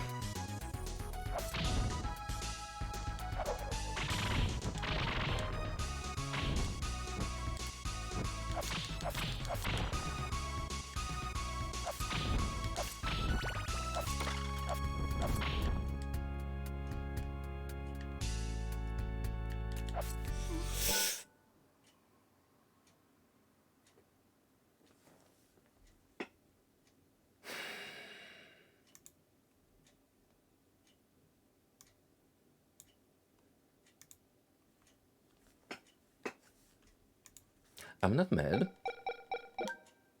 I'm not mad. Just mildly discontent.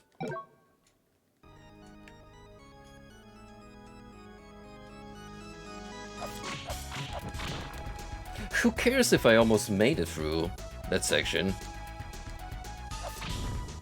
I'll just play the whole stage again, right?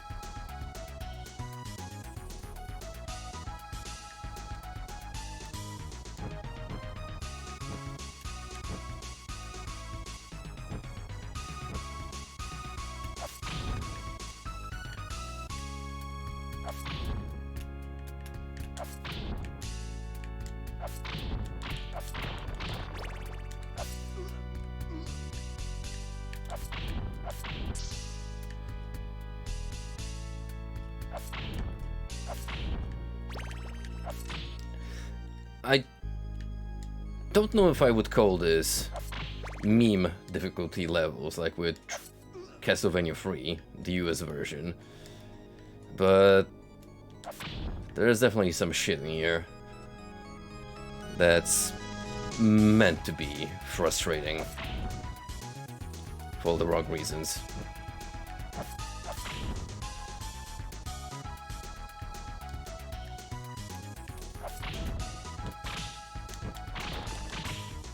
See, I was having this discussion with Frosty when I brought up Syndicate Wars, which I've recently completed.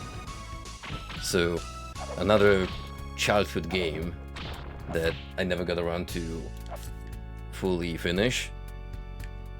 Now done. Moving on from my backlog. But we were actually discussing difficulty in these old games, and sometimes they were there because the devs were like, well, that's how we pad the action now, just make everything as obtuse and obscure as possible with little to no explanation, and leave it up to these fools to work it out. There's a particular mission in the church campaign where you gotta convert an NPC locked away in the enemy base. But the first problem you're facing with it is that there are scripted air raid events, which fortunately happen only one time in a specific zone. So once you run around through the map, then they're done. They're no longer an issue. You just gotta know the positioning when they happen. But another thing is, in order to convert that NPC, you need a set number of followers, which is tied into a game mechanic. And there's a lot of hostile NPCs in the area that the moment you so much as convert one person, they go ballistic and target specifically your newly acquired followers. So you have to go through great lengths just to clear out the map of them and make sure as little civilians as possible get murdered before either the air raids get them or the enemy. And my greatest gripe with that level is that you have mines laid across, which you cannot absolutely tell where they are. There is no visual indication. You just randomly will walk and blow up. I've read on the guide that there's supposed to be potholes on the streets that signify, but that's BS. So, this is easily the hardest mission in the campaign, just because of arbitrary nonsense.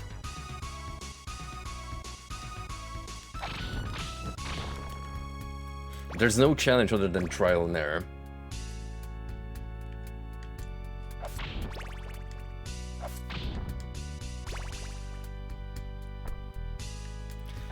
Still a great game though. It's a shame that it... Oh fuck. Oh, that's gonna screw me over. How did I even get that? Was it the dagger? Must have been.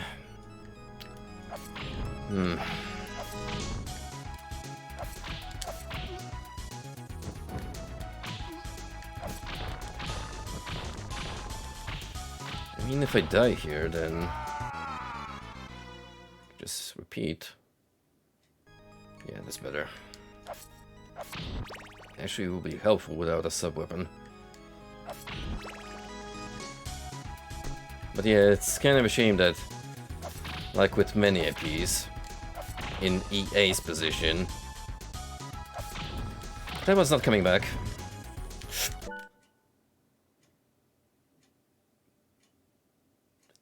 Yes.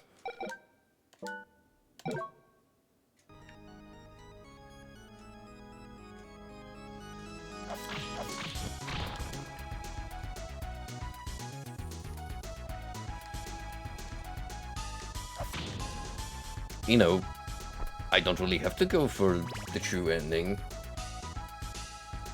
I have nothing to prove.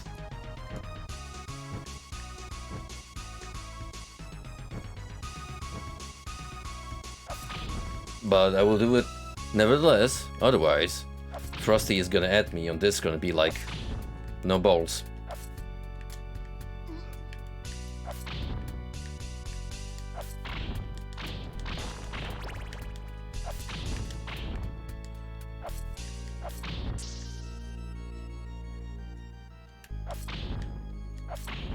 One of those personal little achievements that mean nothing besides making you feel good about yourself for like 5 minutes or until the dopamine wears off.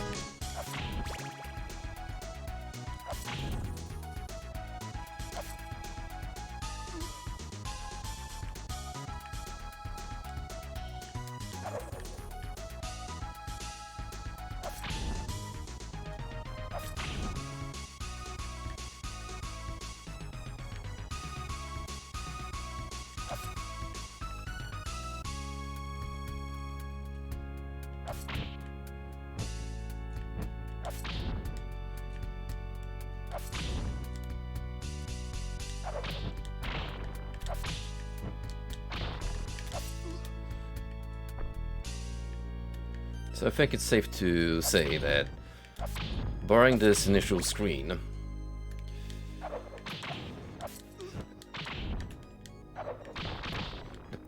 pillar bit, is your main enemy.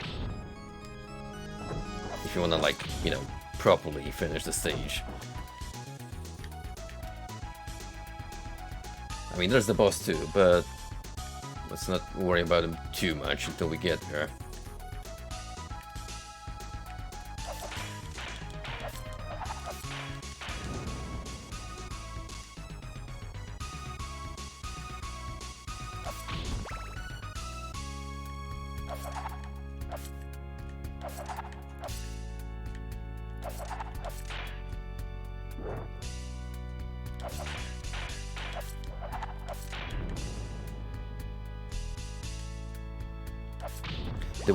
The one time successful bait.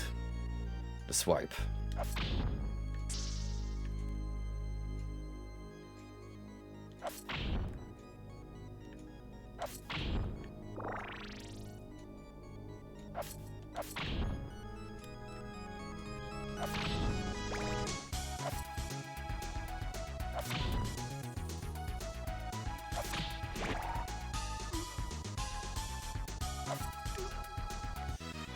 I really could have been playing something else tonight. I mean, do more Yakuza, start a new game, but I'm a glutton for punishment. Why do you think I keep coming back to Painkiller? Which does anything but kill my pain.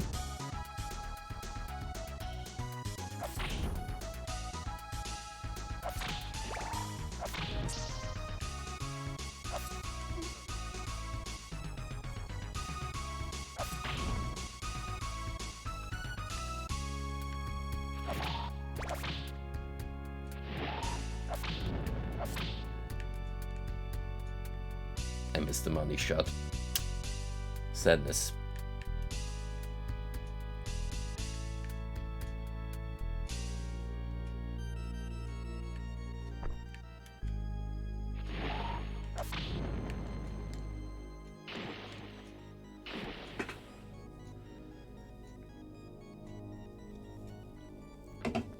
Oh, I needed a sippy.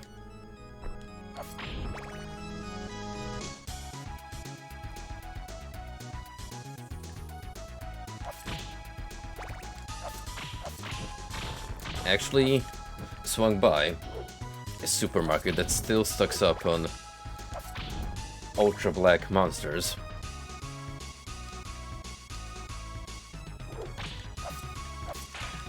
As much as I've been enjoying that new exclusive Lewis Hamilton brand monster flavor, it is nice to indulge in the classics every now and then.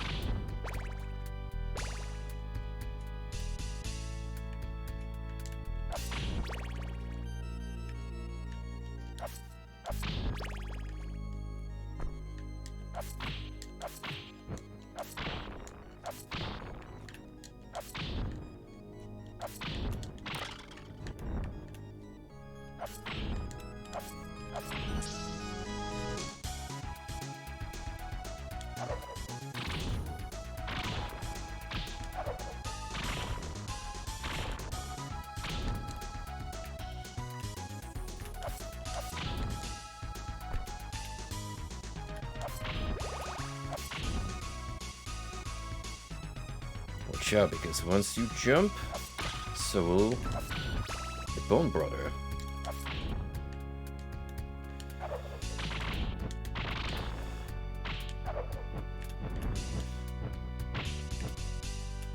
Can I still get you guys?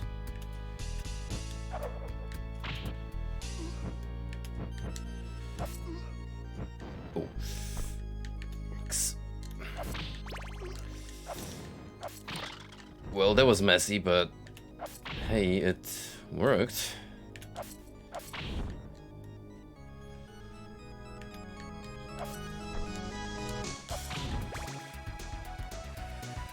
Whew, well, we're back here.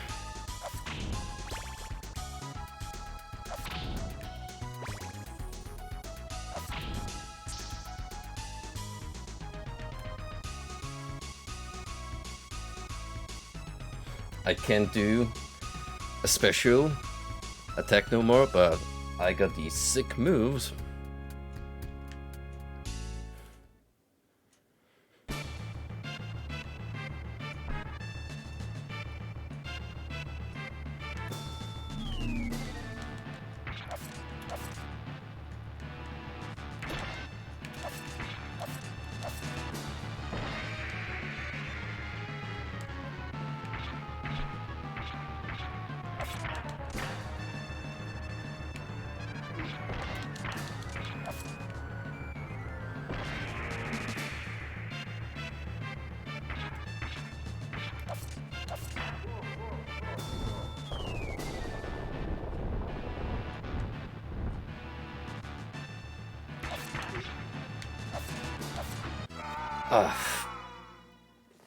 Dread, I was hoping we could side swap.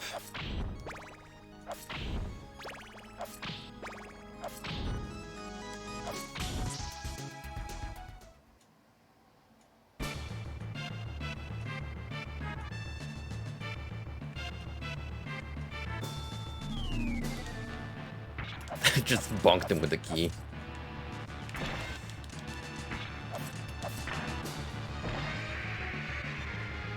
You're really gonna be close to this asshole just to land an attack.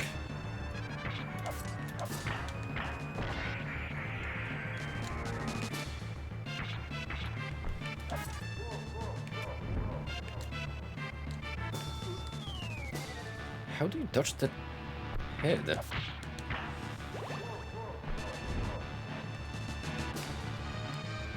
Oh, you jump over it in a very specific timing.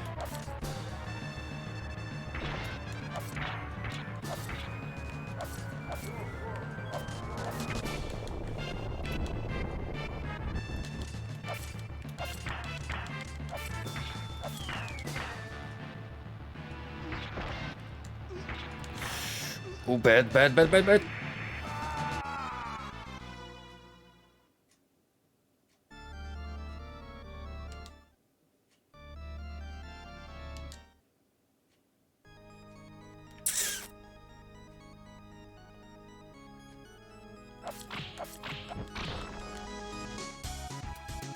Actually, body blocked.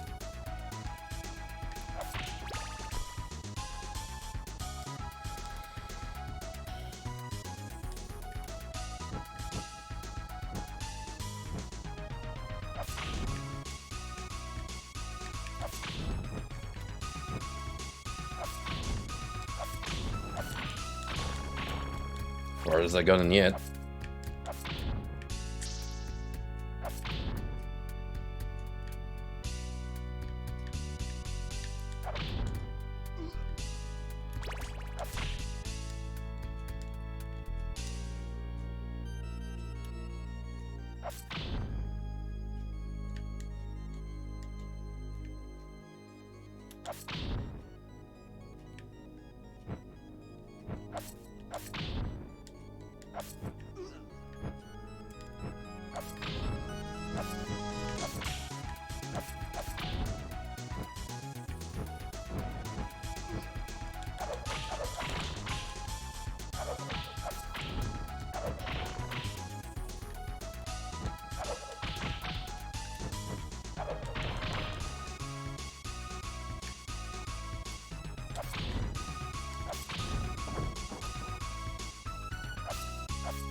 Yeah, you better back away, or else.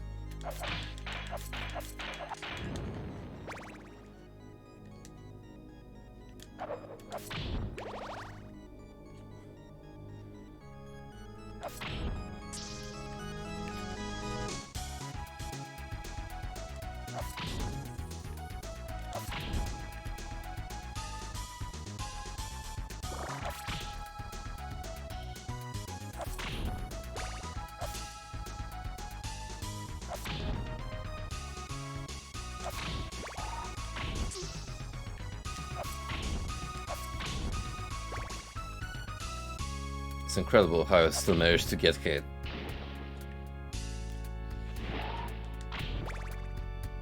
Well, to be expected.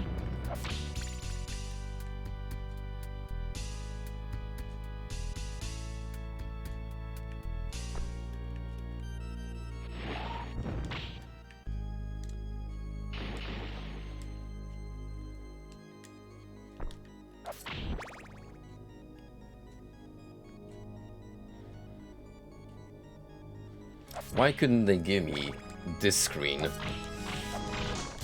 after the pillar bit? I'll tell you why. Because it's a Retrovania. We don't play nice like that.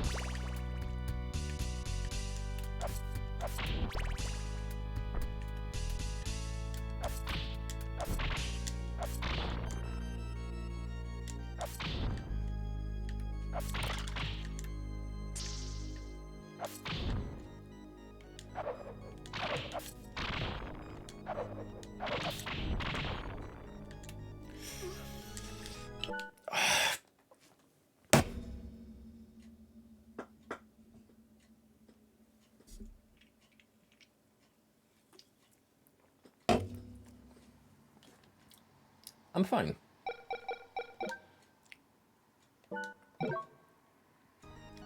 Really?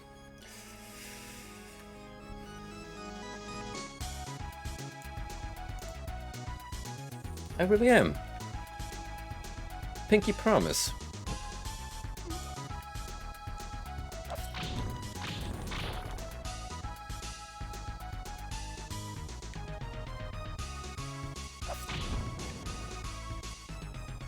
I am going to purchase a Dusa plushie and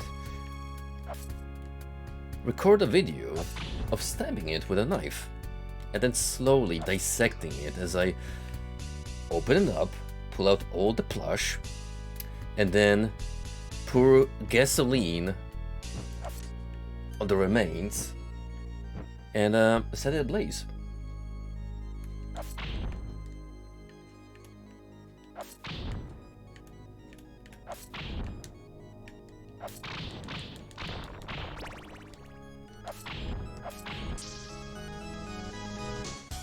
Fuck Medusa heads, all my homies hate Medusa heads.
Could have ended badly, but for once, the evil potion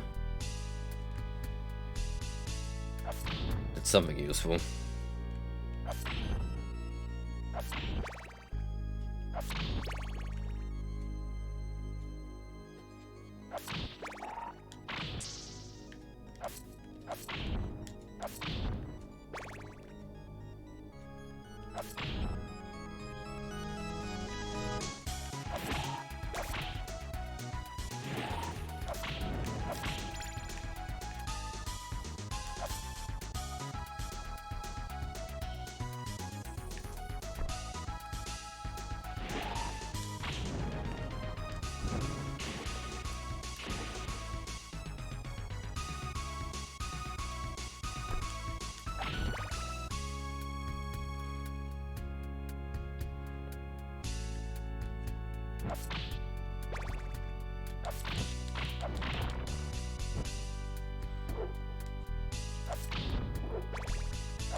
I would say up to what's coming up, I'm doing pretty well. Like, most importantly,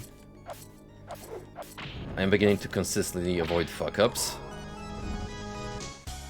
and saving as much resources, especially retries, for what's coming up.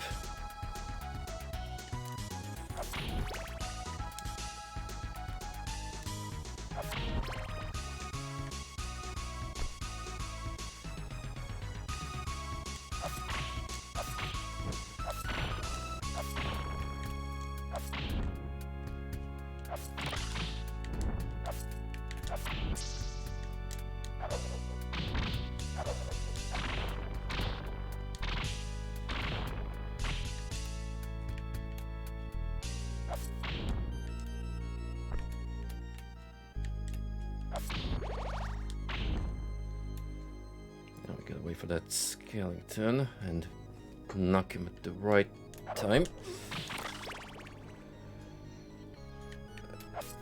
Okay, I'll take it. Could have gone much, much worse.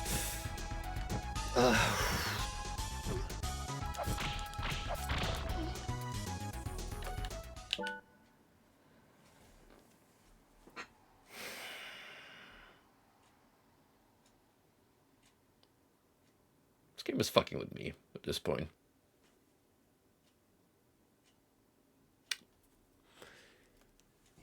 Well,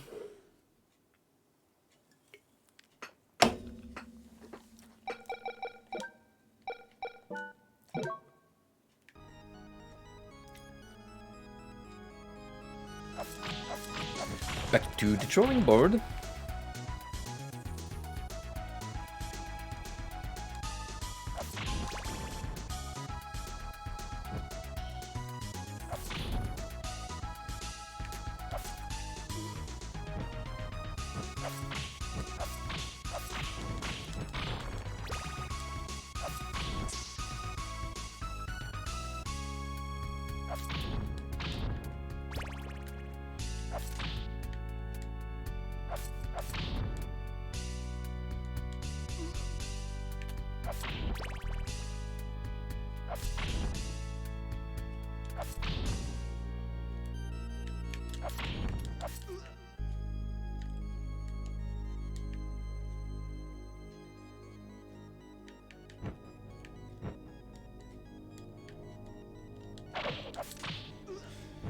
That is more disembodied Gorgon heads than I need in my life. Go away.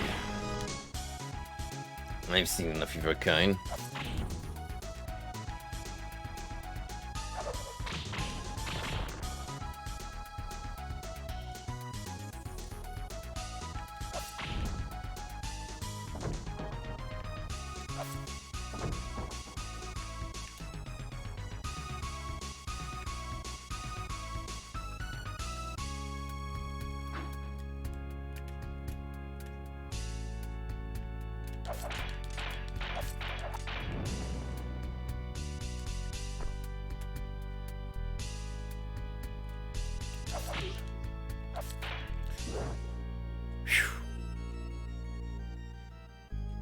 That wouldn't have killed me, I reckon, but still put some sweat in my neck.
I'm telling you, there's something awkward about the movement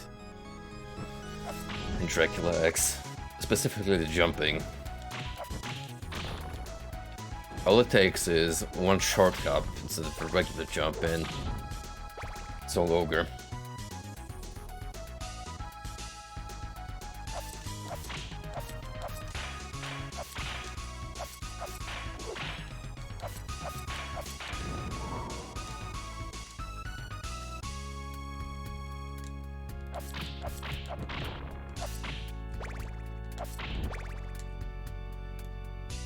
Okay. A tap number, I've lost count. Well, we're pretty far in, rest assured.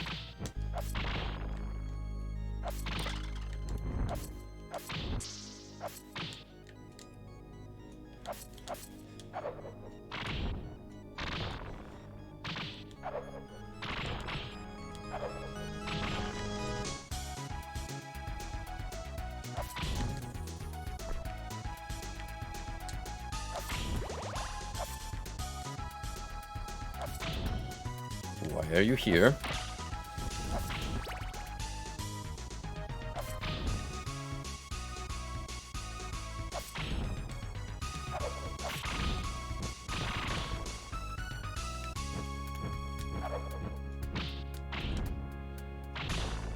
Sure, one is still plenty.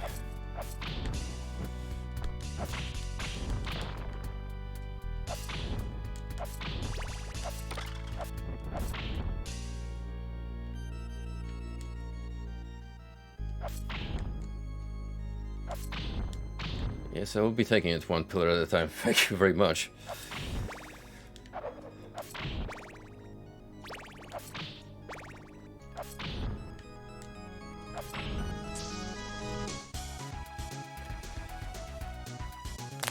Okay, crack those knuckles. Take a big swig. And let's rock and roll.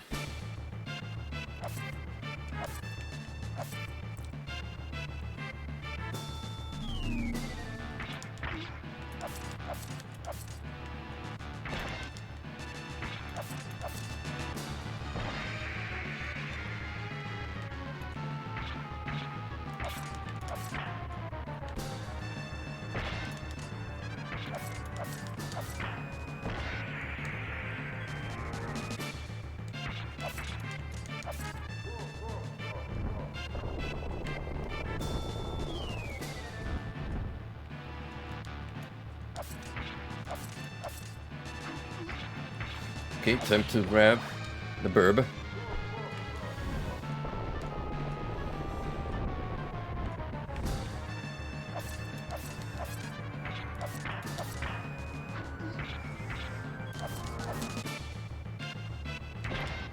And now we like it.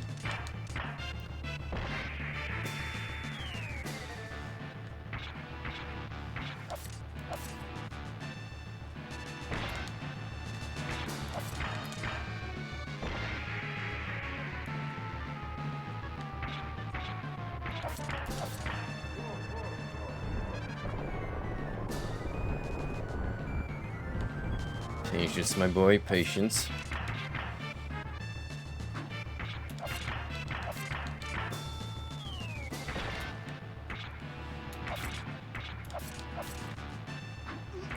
Oh dear, you don't get a lot of time to backpedal. And glance.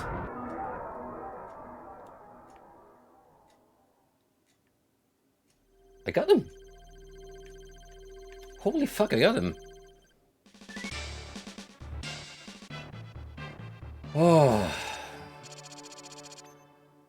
And that's only, what, less than halfway into the game? Uh-huh.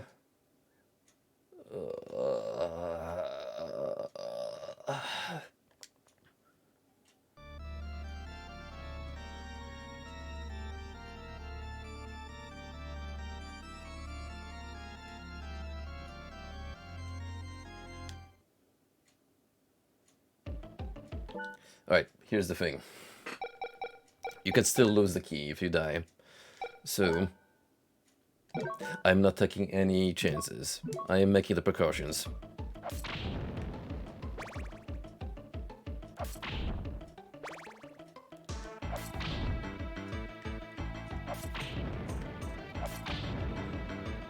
But hey, at least we can now commence the hostage rescue operation.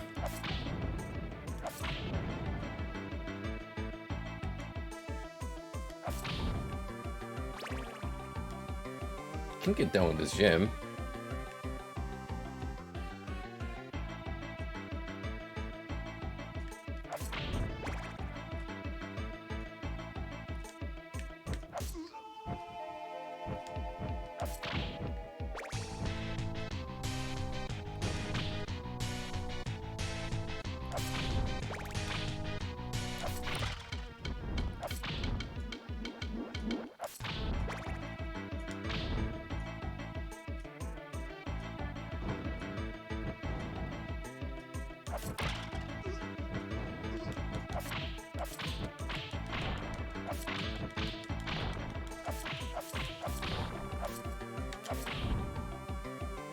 Oh, for my sake.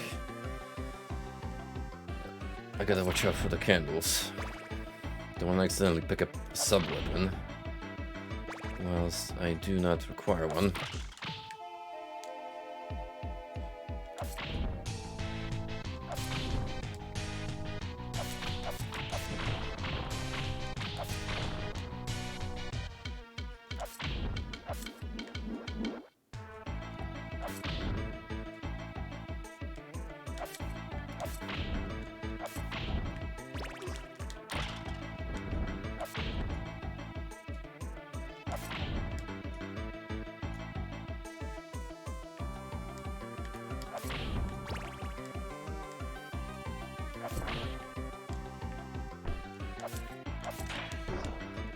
He's back. And he's actually got room now to assault me.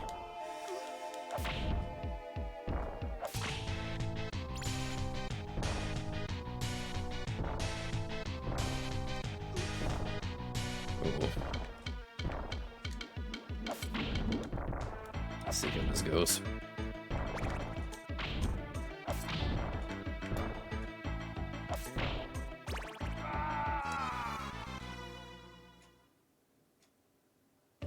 Yeah, see that?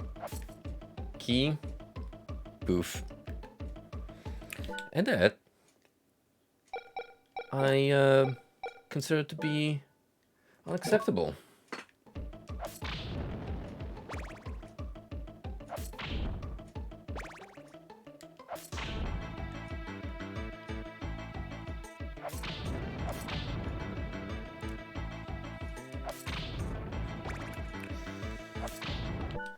Wait, since I'm here, how far do I have to go in to get the first gal into release?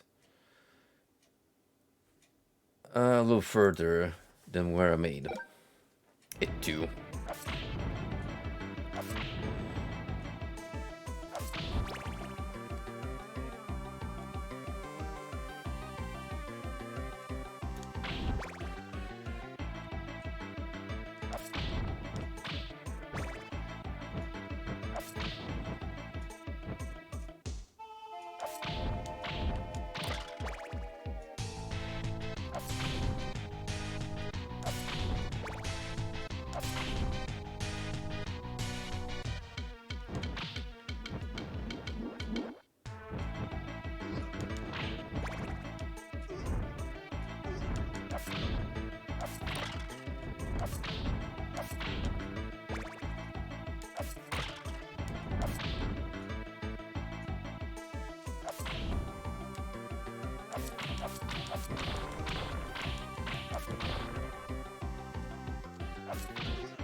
Right, now up for the tricky bit.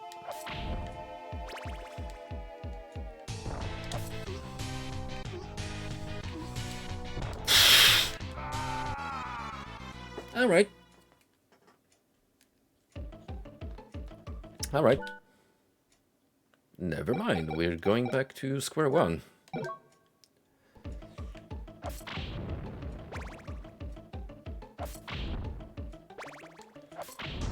Do bats also want to get onto my shit list? I think so. I mean, when you think about it, bats are just rats with wings.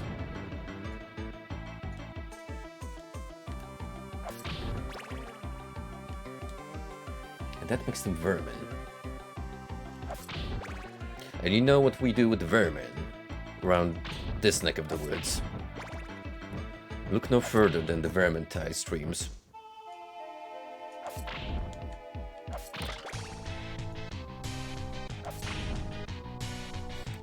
Has anyone here tried out Darktide yet? How good is it?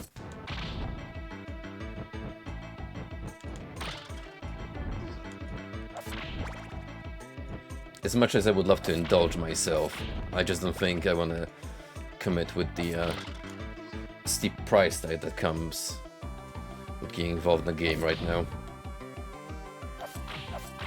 Which was also true of Vermintide, but at the very least it was that base game free promo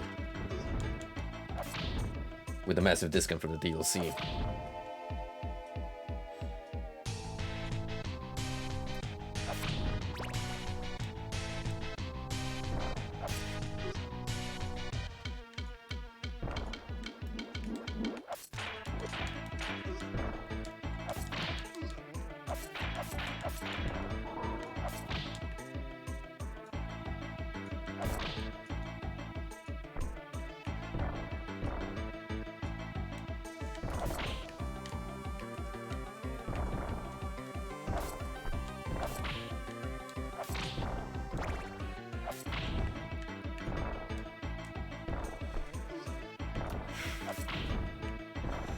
Please give me the bird. Give me the bird. Thank you.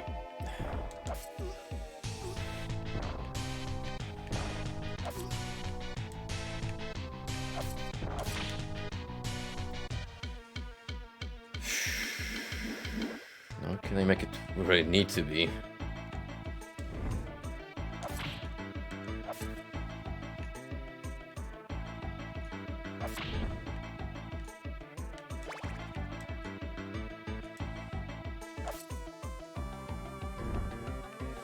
I think this is the prison cell. It is. Thank you for saving me, Richter. But Annette is trapped in another place. Your princess in another castle moment. Please save her. Hey, full health refill. That's great.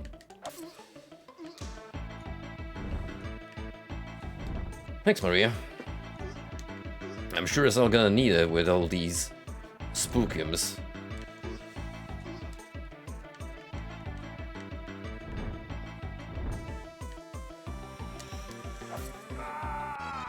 You son of a...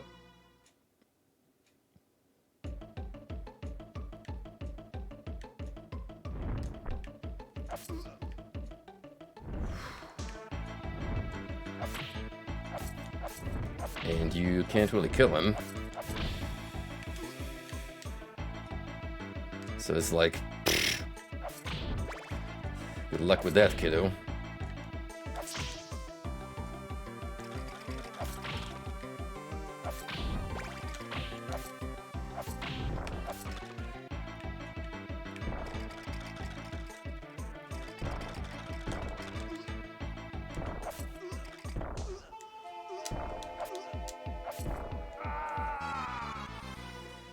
This is gonna be enjoyable.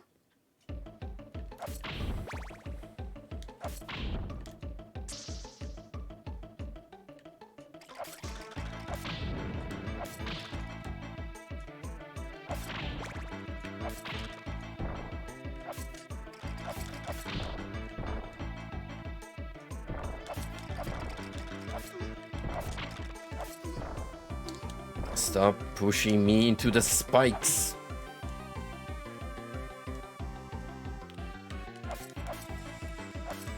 Sheesh.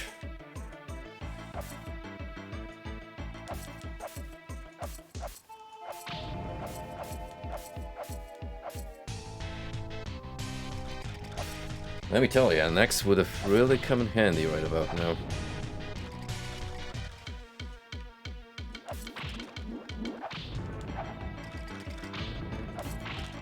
It's even up here.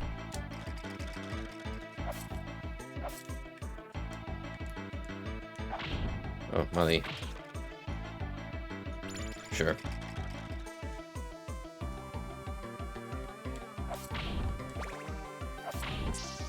Oh, there's another door here, for whatever reason.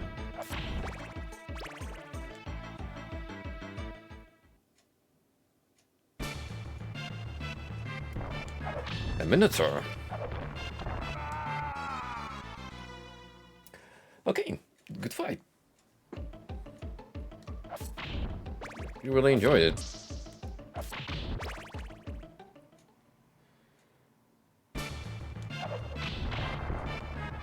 You, Burb.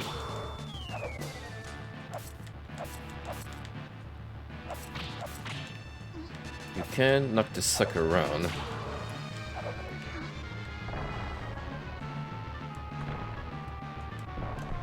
As it is apparent.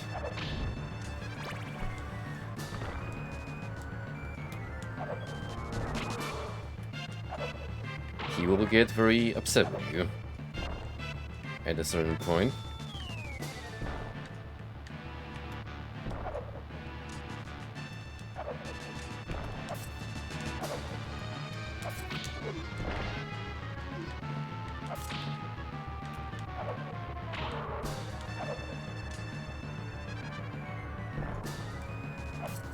I think I want to be anywhere near him where it's charging.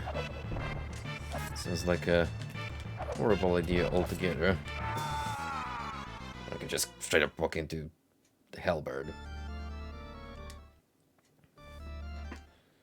Let me guess.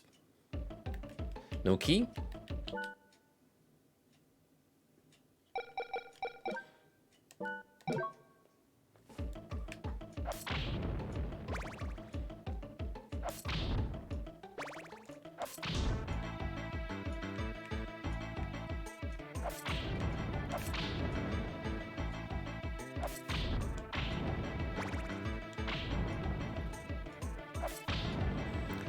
I will give this much credit, as absolute dog shit as some of these portions are.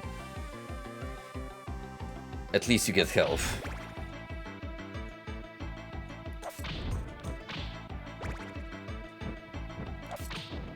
Health that's relatively easily accessible.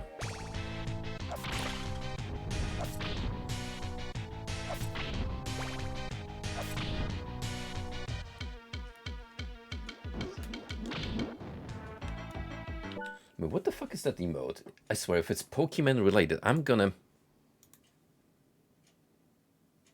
Forgotten O. That looks like something out of Kamen Rider. I don't know why, but it gives me those vibes.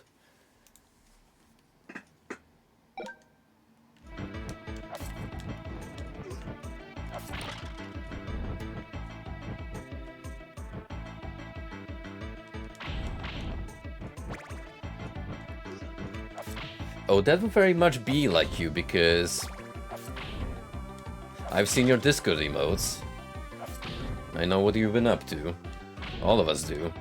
You don't exactly make it a secret as to how much of a Poke admirer you are.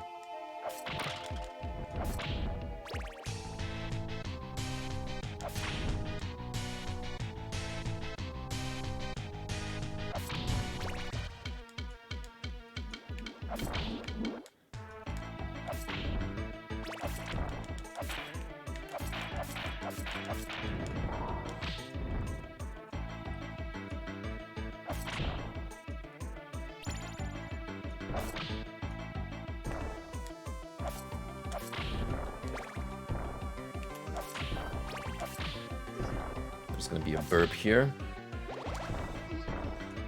which is good.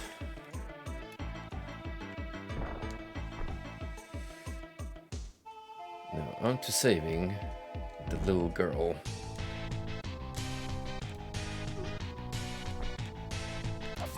While these angry boner ghosts pursue me.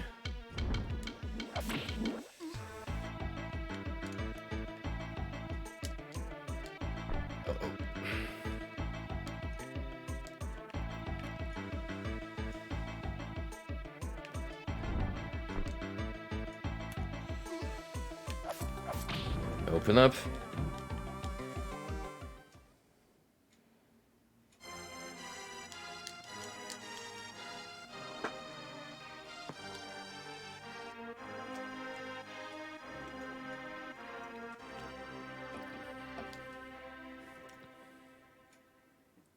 I like how we just leave her own to her own devices. Like, yeah, she'll be fine on her own. No way are they gonna kidnap her again.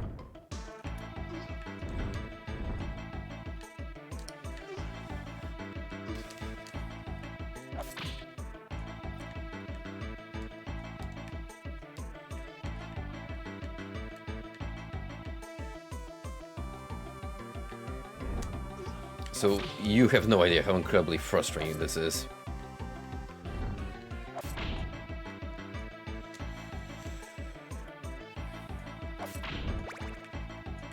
There was absolutely zero, I say zero need to throw that many phantoms. But they did it anyhow.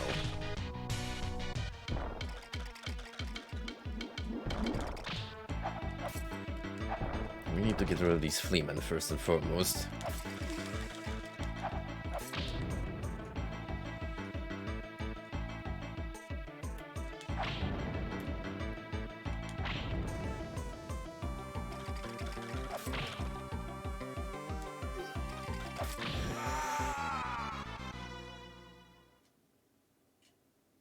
That wasn't cheap at all. No. Absolutely not. Bro. It's reactable.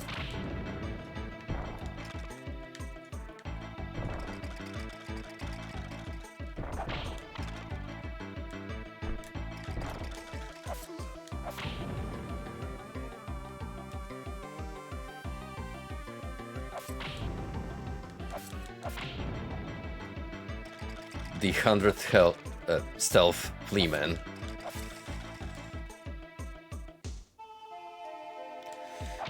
Thankfully, we're back to the Minotaur.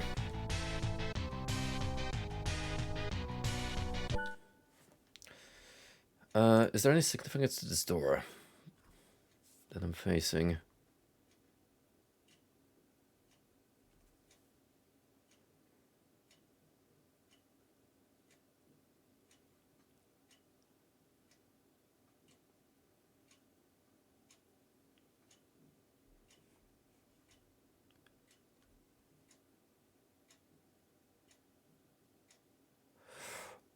Oh, fuck.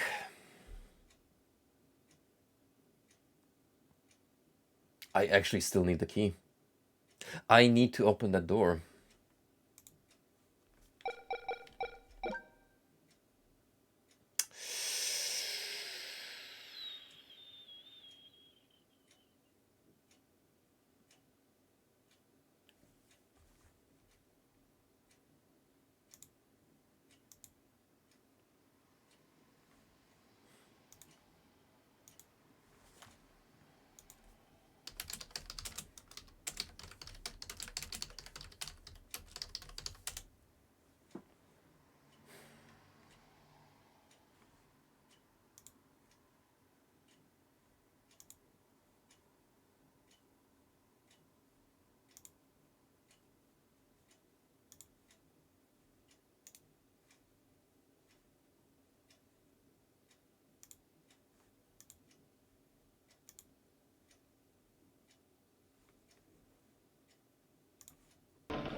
believe in violence. I don't believe in violence.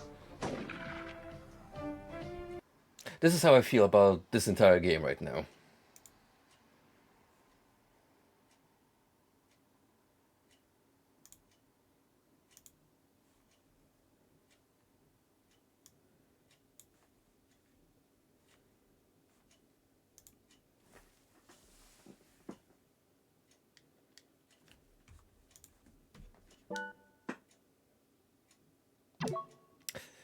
And no, I do not wish to reset. I wish to go back.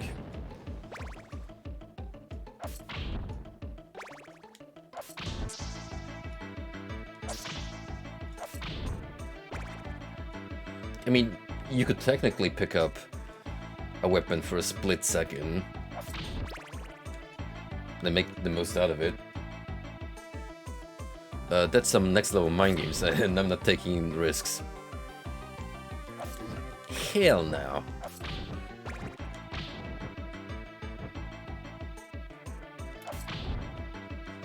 But hey, at least we got a chance to see the boss of this gym.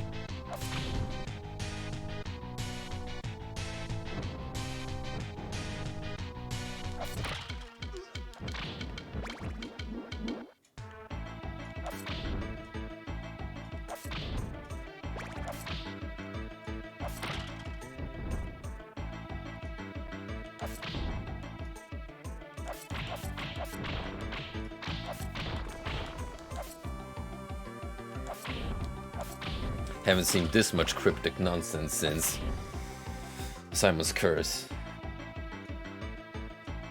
And you don't even get as much as a vague hint from an NPC. I know.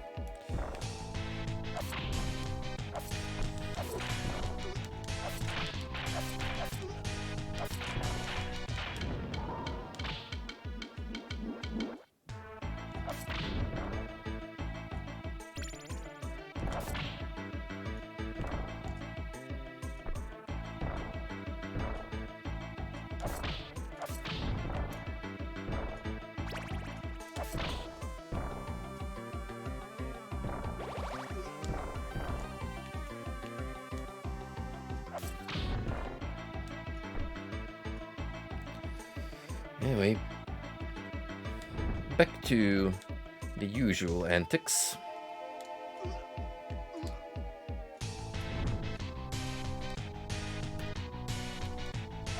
Produce the key. Rescue the girl, save the day. Leave her to her own fate.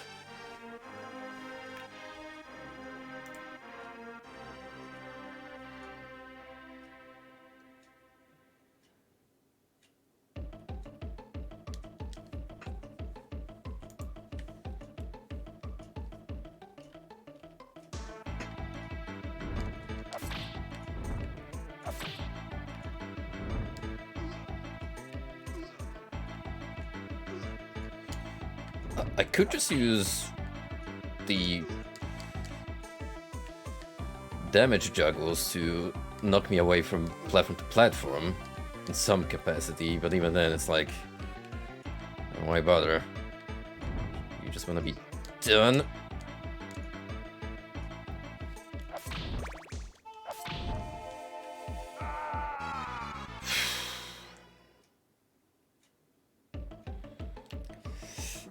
So yeah, now that makes sense. You actually have to make it to the Minotaur boss chamber and then branch off.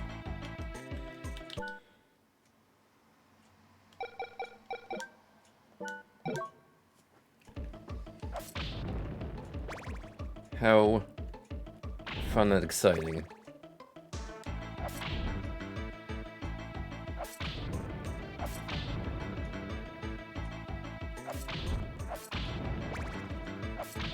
You know what actually sucks?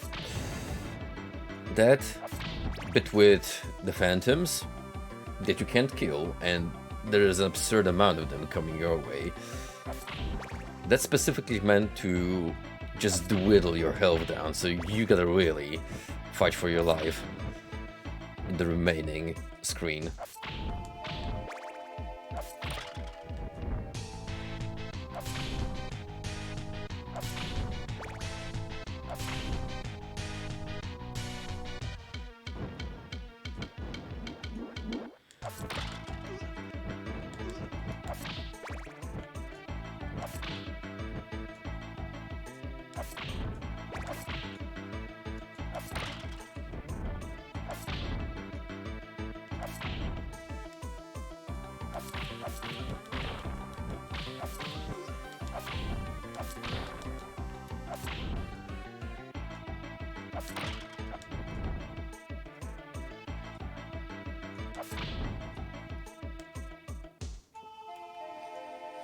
Okay, here we are at least.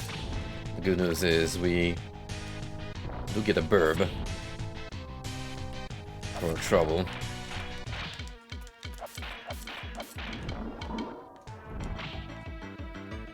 I noticed that with that Berserk dash the Knight does, I think there might be some weird evil frames shenanigans going on where there's a brief period where I can just walk past him and don't get any damage.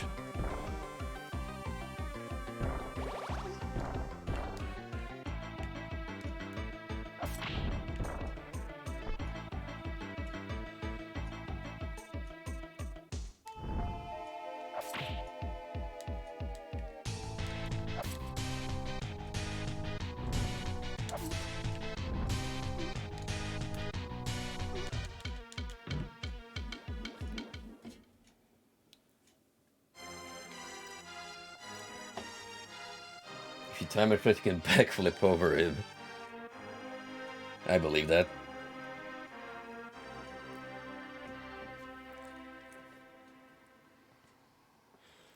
This game is definitely built different.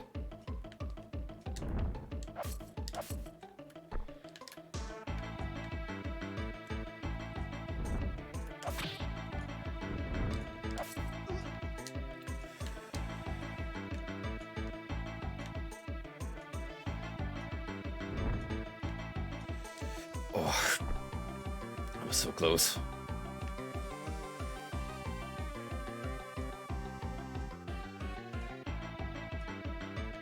Oh, but you know what? That actually worked out. They can't follow you fast enough. No, no, no, no, no, no, no, no, no, no, no, no, no, buddy. Don't do me like that.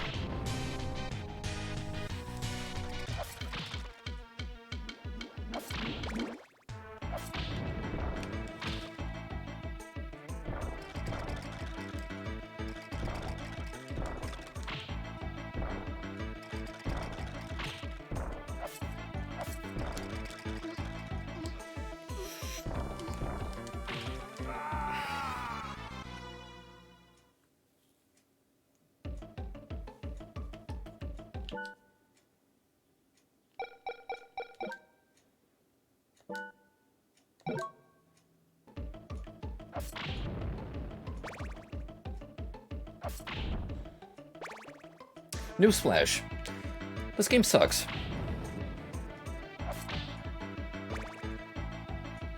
But you already knew that, didn't you?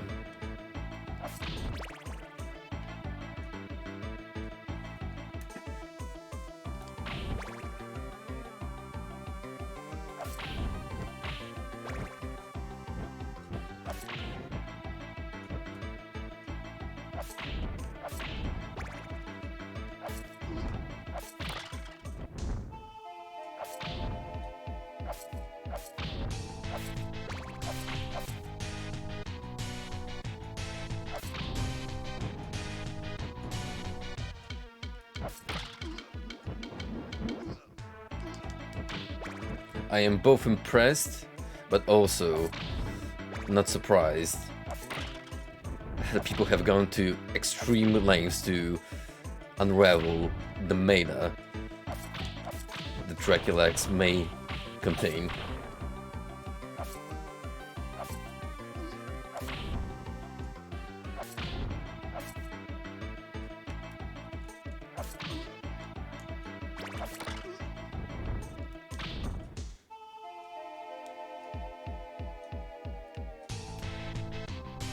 OZG has gone through it. I need to get in touch with that dude again. It's been a while since we last chatted with each other.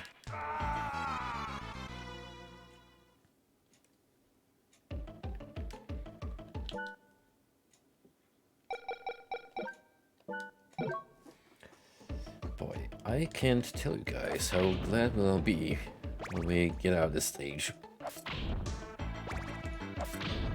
I mean, good thing I looked up before carry on past the Minotaur.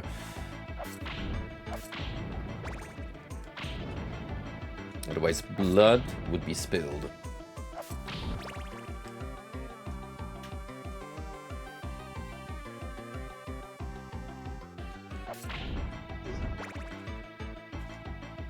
Well, understandably so. Different time zones.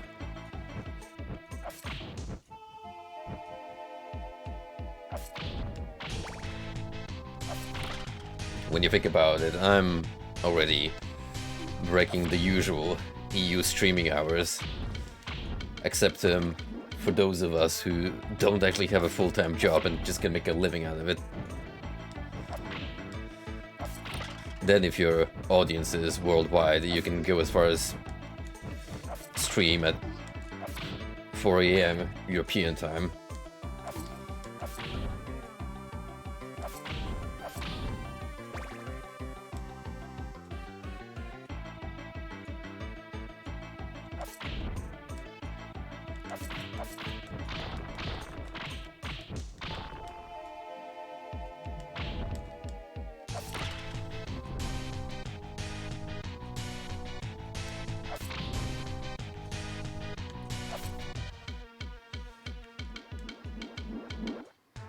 Can I succeed with this little health?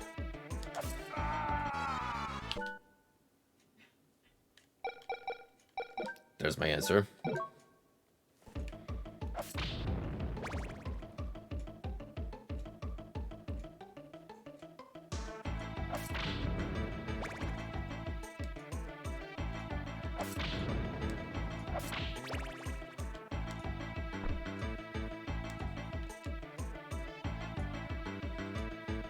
I will say though, it's kind of satisfying when you manage to land a jump on the staircase when you want it to be.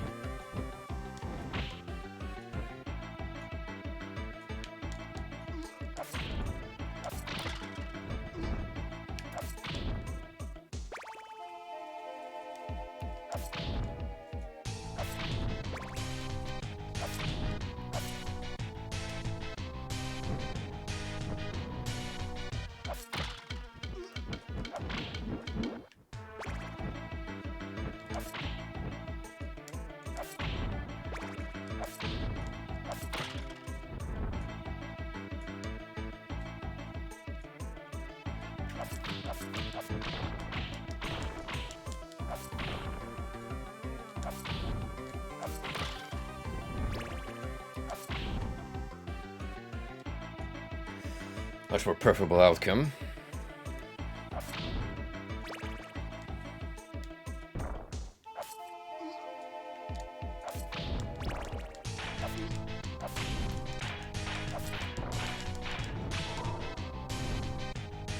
Now I'm just gonna make it as far as the Toiki, as it's known in some parts of the world.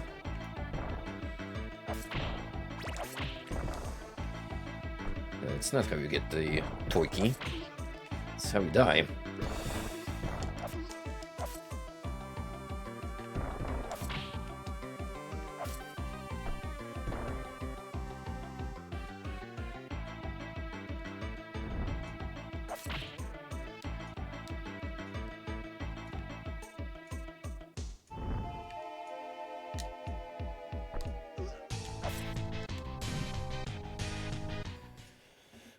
Thank you, invincibility frames, for once.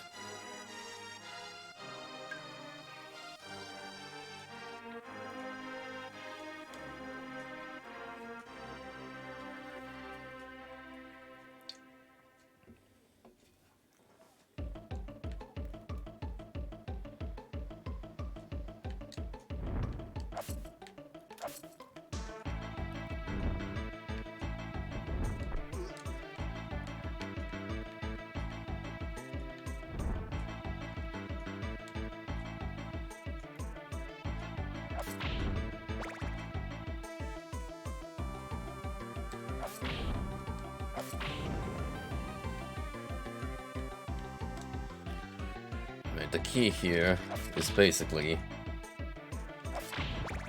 take your time with the Fleaman, make sure they're dead.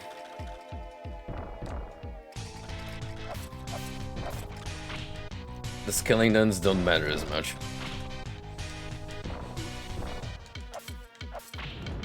You gotta get rid of these annoying fellas.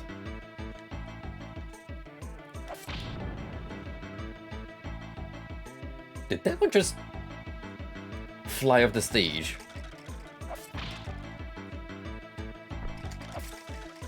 It's freaking committed suicide.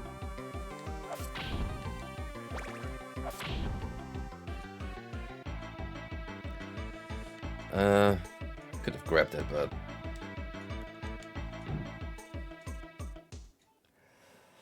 whew.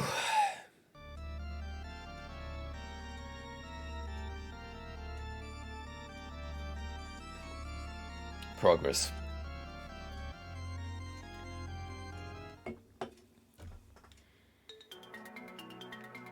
Ooh, hey.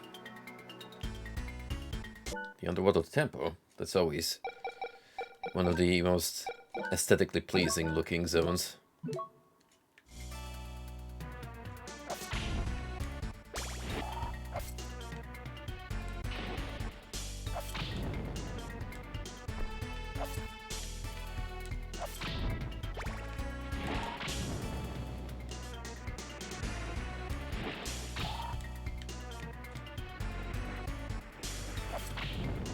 What that skull do?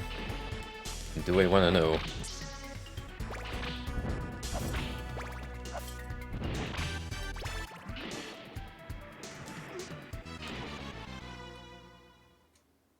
Now, it wouldn't be Vania if we didn't have Falling to Your Doom.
Got a cool backflip, for what it's worth.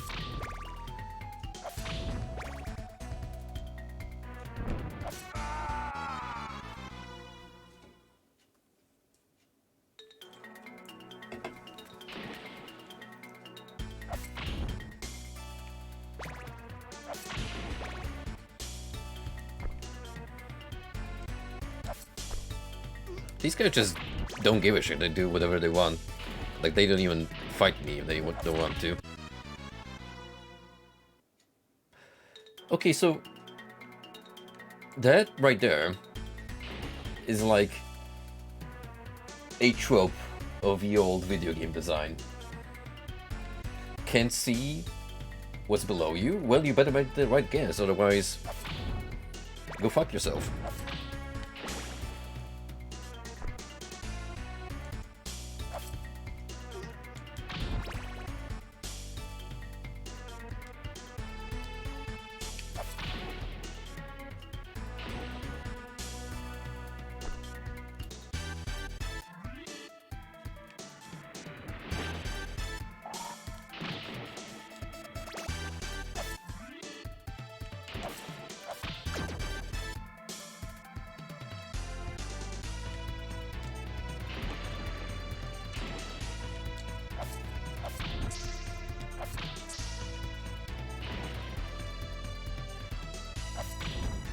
Oh.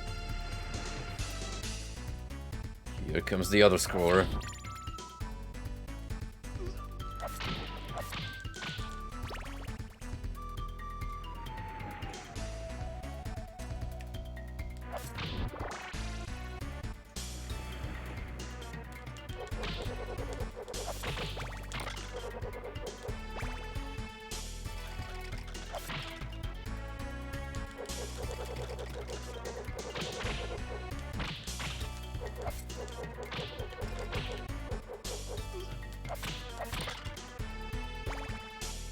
Not too bad.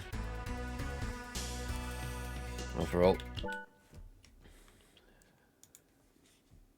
So, how's it looking with Annette?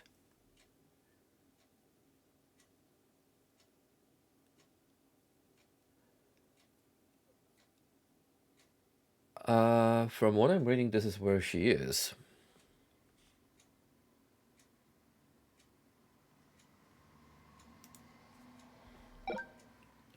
Okay, so here's what I'm supposed to do.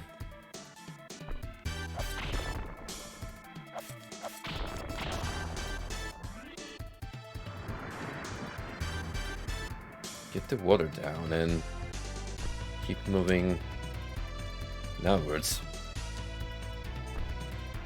I mean,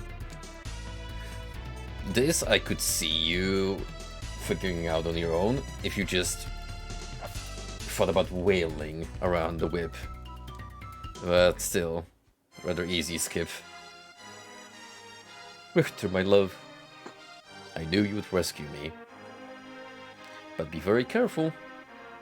The Count grows more powerful by the minute. And again, I'm just gonna leave her here. She can take care of herself.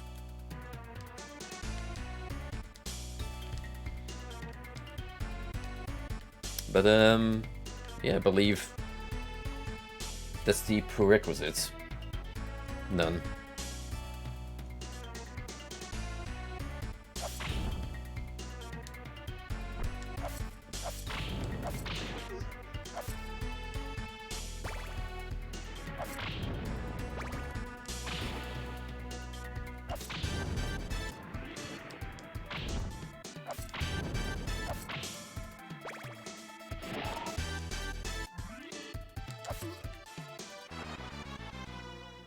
Of course. Of course there had to be like a bird, a Medusa kid, whatever annoying little shit that specifically put in that point to knock you off when you don't know it's coming.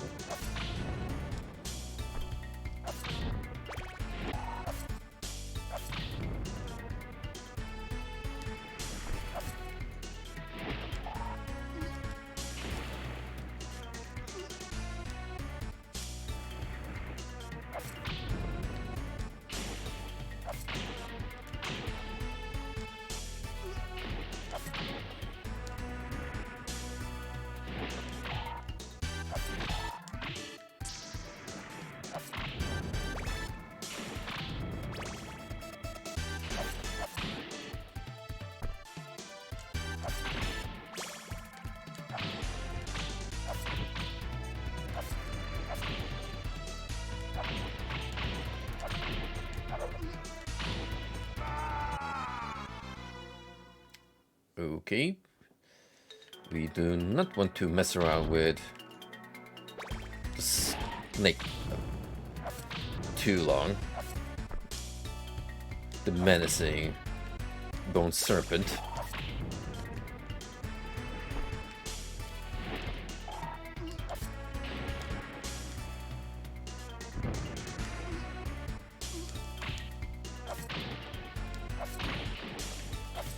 And just like with stage 3, I need to develop some muscle memory. Time my whips the appropriate moments I can smack the mermen whilst they're crawling out of the woodwork.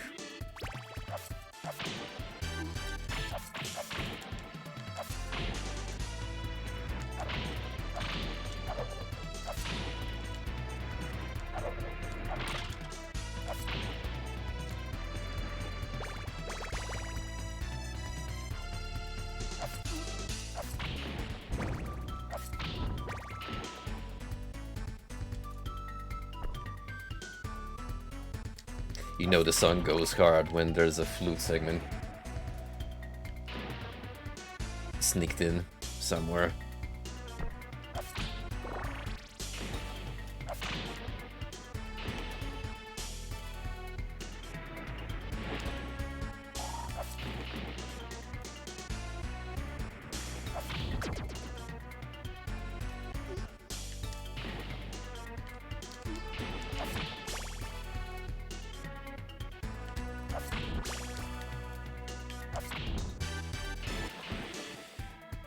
missed the boomerang, sadly.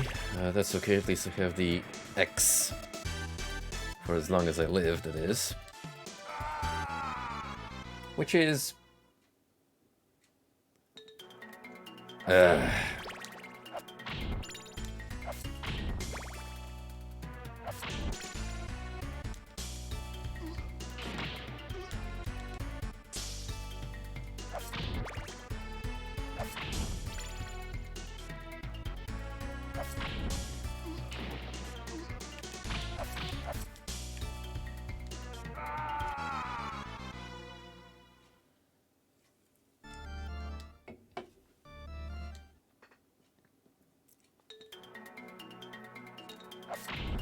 Yeah, we're definitely not finishing this from the looks of things tonight, but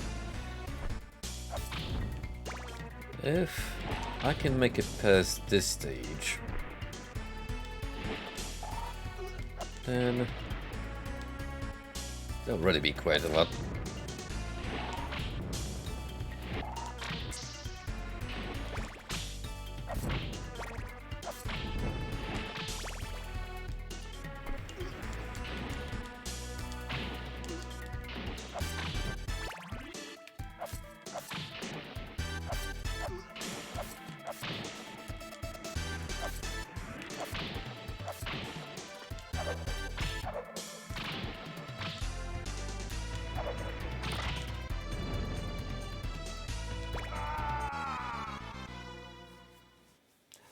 Son of a bitch.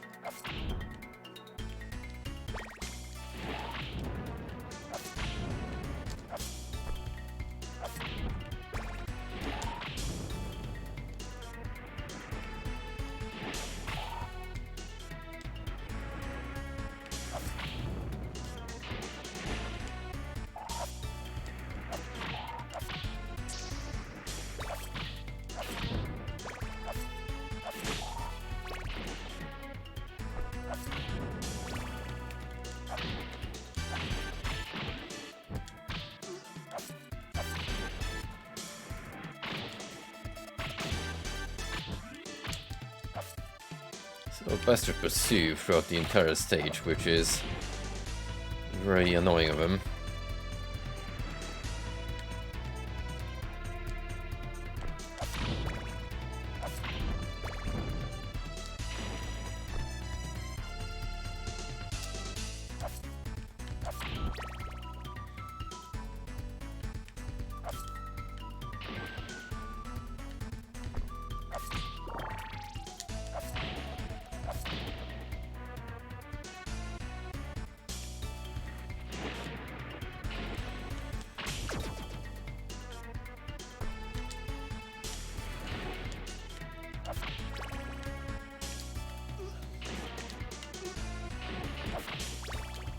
Why do the spikes need to have that fat of a hitbox? I'll tell you why. Because it's never gonna go easy.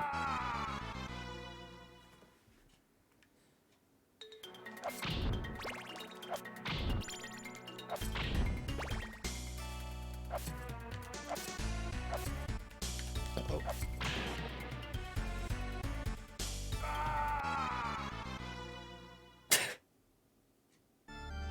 Love how we needed that brief pause just to reaffirm that Richter did indeed drown.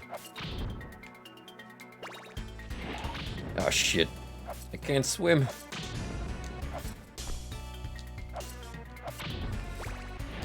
The curse of Sonic the Hedgehog perseveres. Alongside Dracula's. The two ailments that have afflicted the Belmonts since times untold.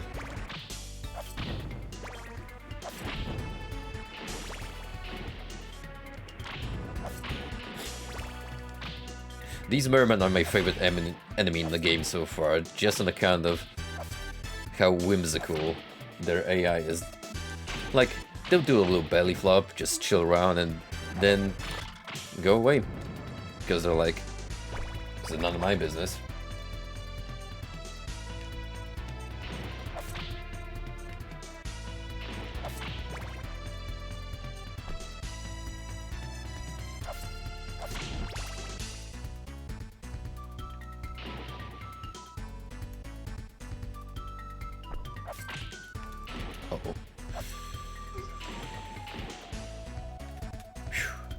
horribly.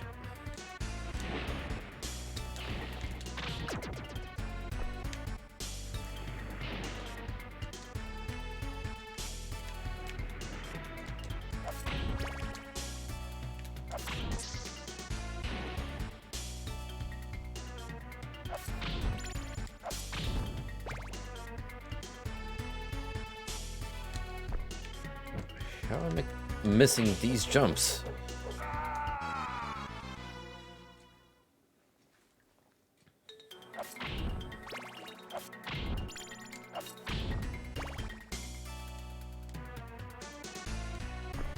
What the fuck? Really?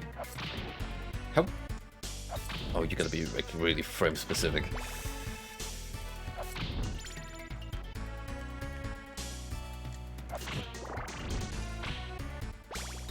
Man perplexed as he did this entire segment seamlessly, first try.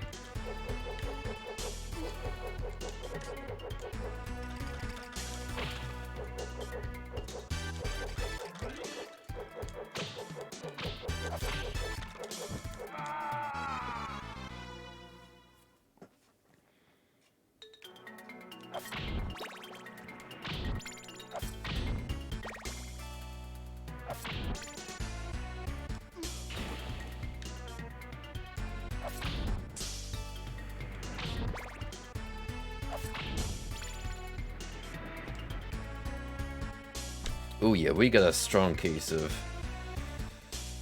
you gotta learn this shit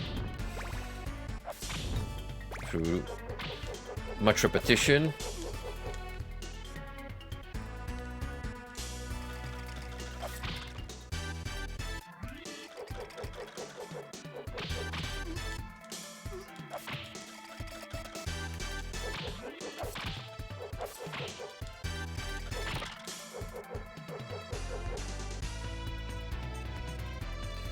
Unfortunately. Oh, wait.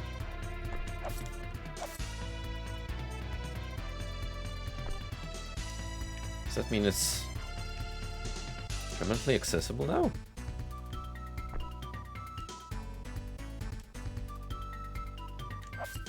Huh? What?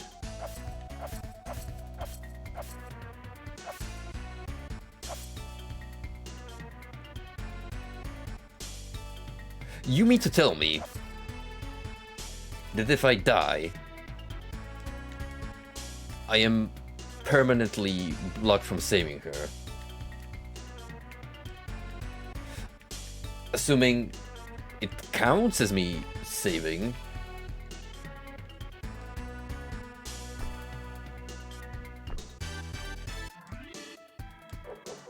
I don't know. I genuinely don't know.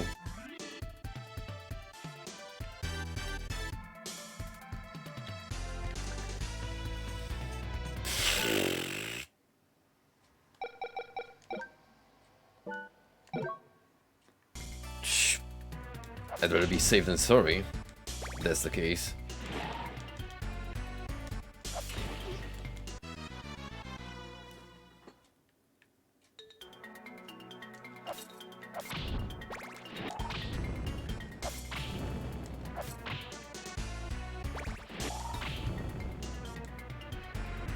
Last thing I need is going all the way to Dracula, beating him, and then finding out, oh, Annette wasn't actually rescued.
Alrighty.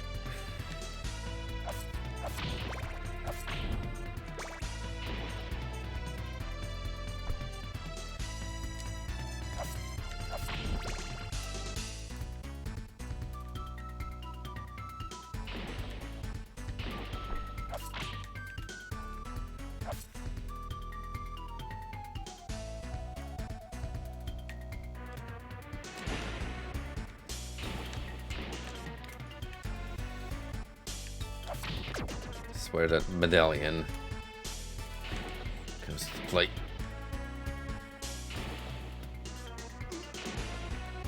Oh, thank you for the boost, Merman. Mighty damn kind of you.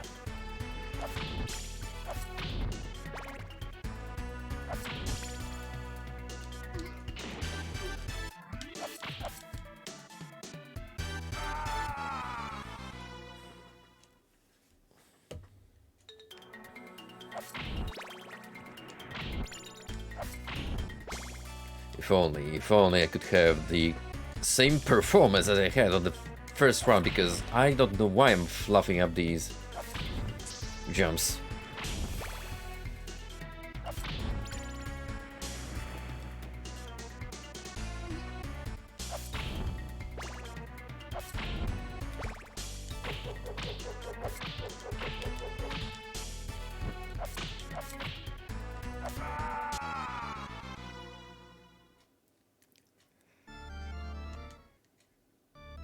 Phew.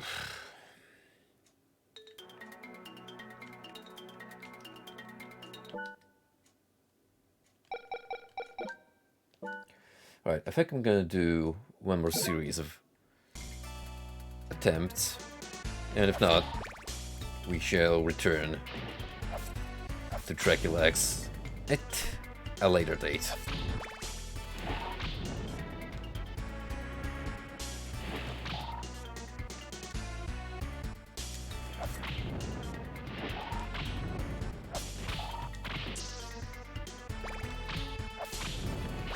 This is 100% a video game that actually requires a password system, because otherwise I imagine only a select few would have the endurance back when this came out to go through the entire thing.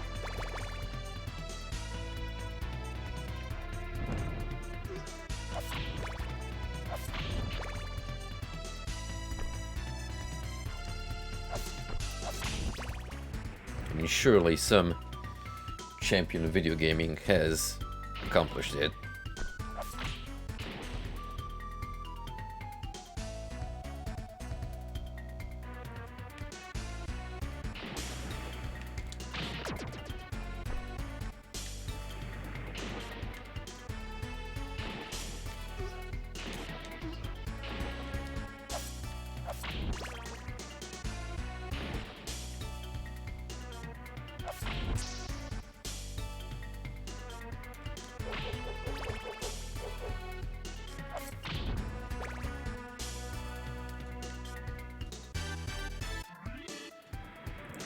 Very, very tight jumps.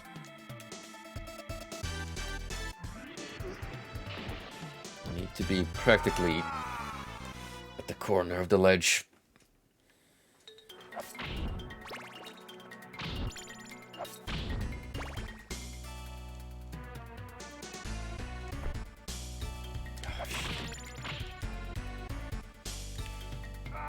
Mother... Fuck's sake.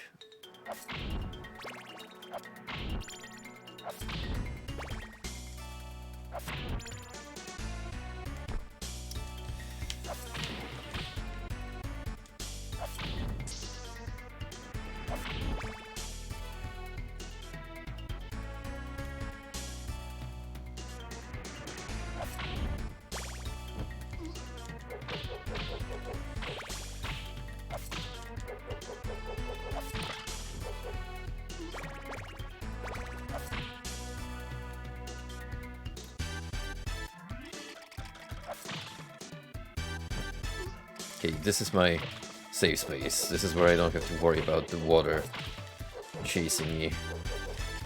It's just a matter of surviving.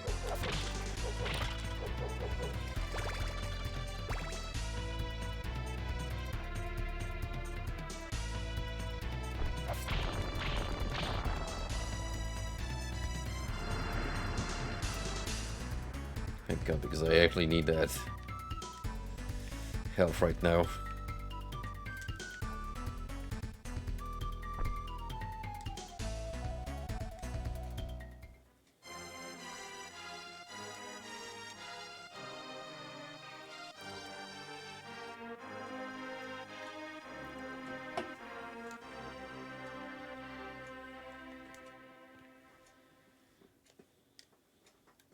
Imagine if what she said actually was reflected in the game. The more you muck around, the tougher the fight with Dracula would be.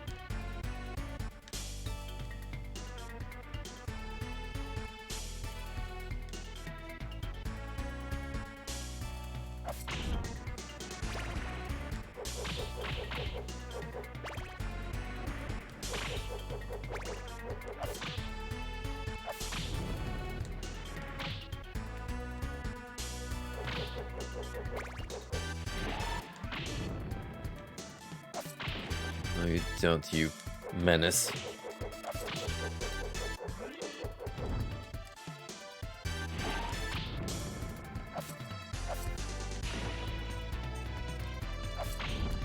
I see you over there.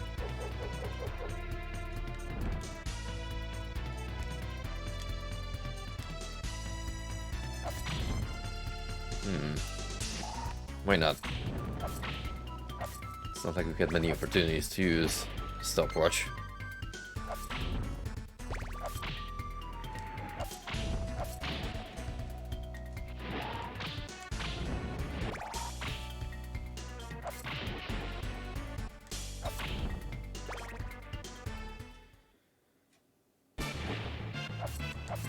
And it's this thing.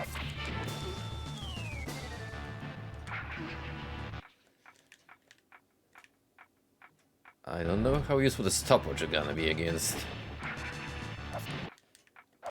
this fella.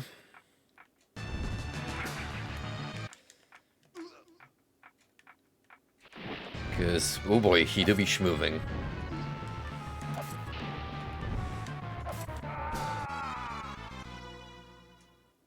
Phew.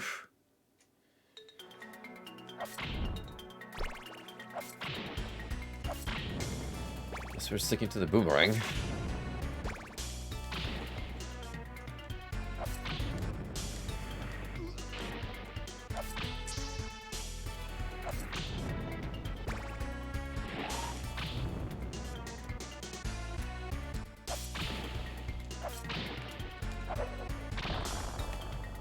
Yo.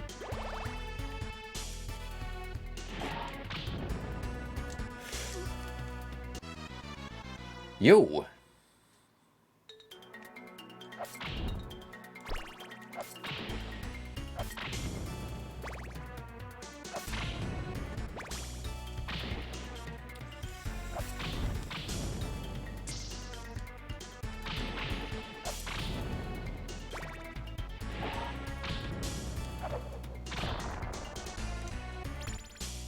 Cool in secret.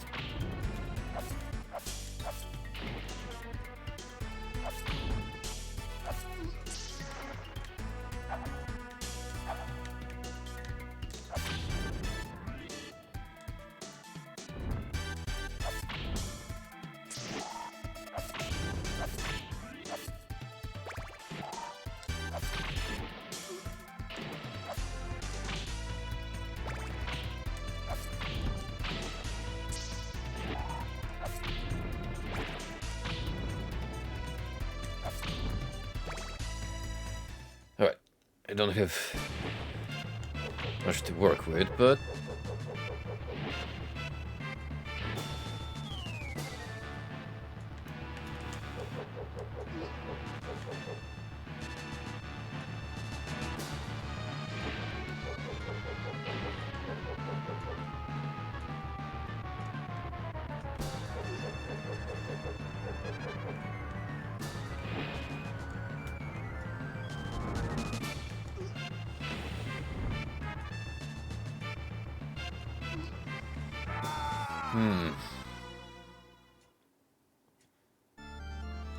This is a rather awkward pattern I have to learn. Well, we'll leave that for another time.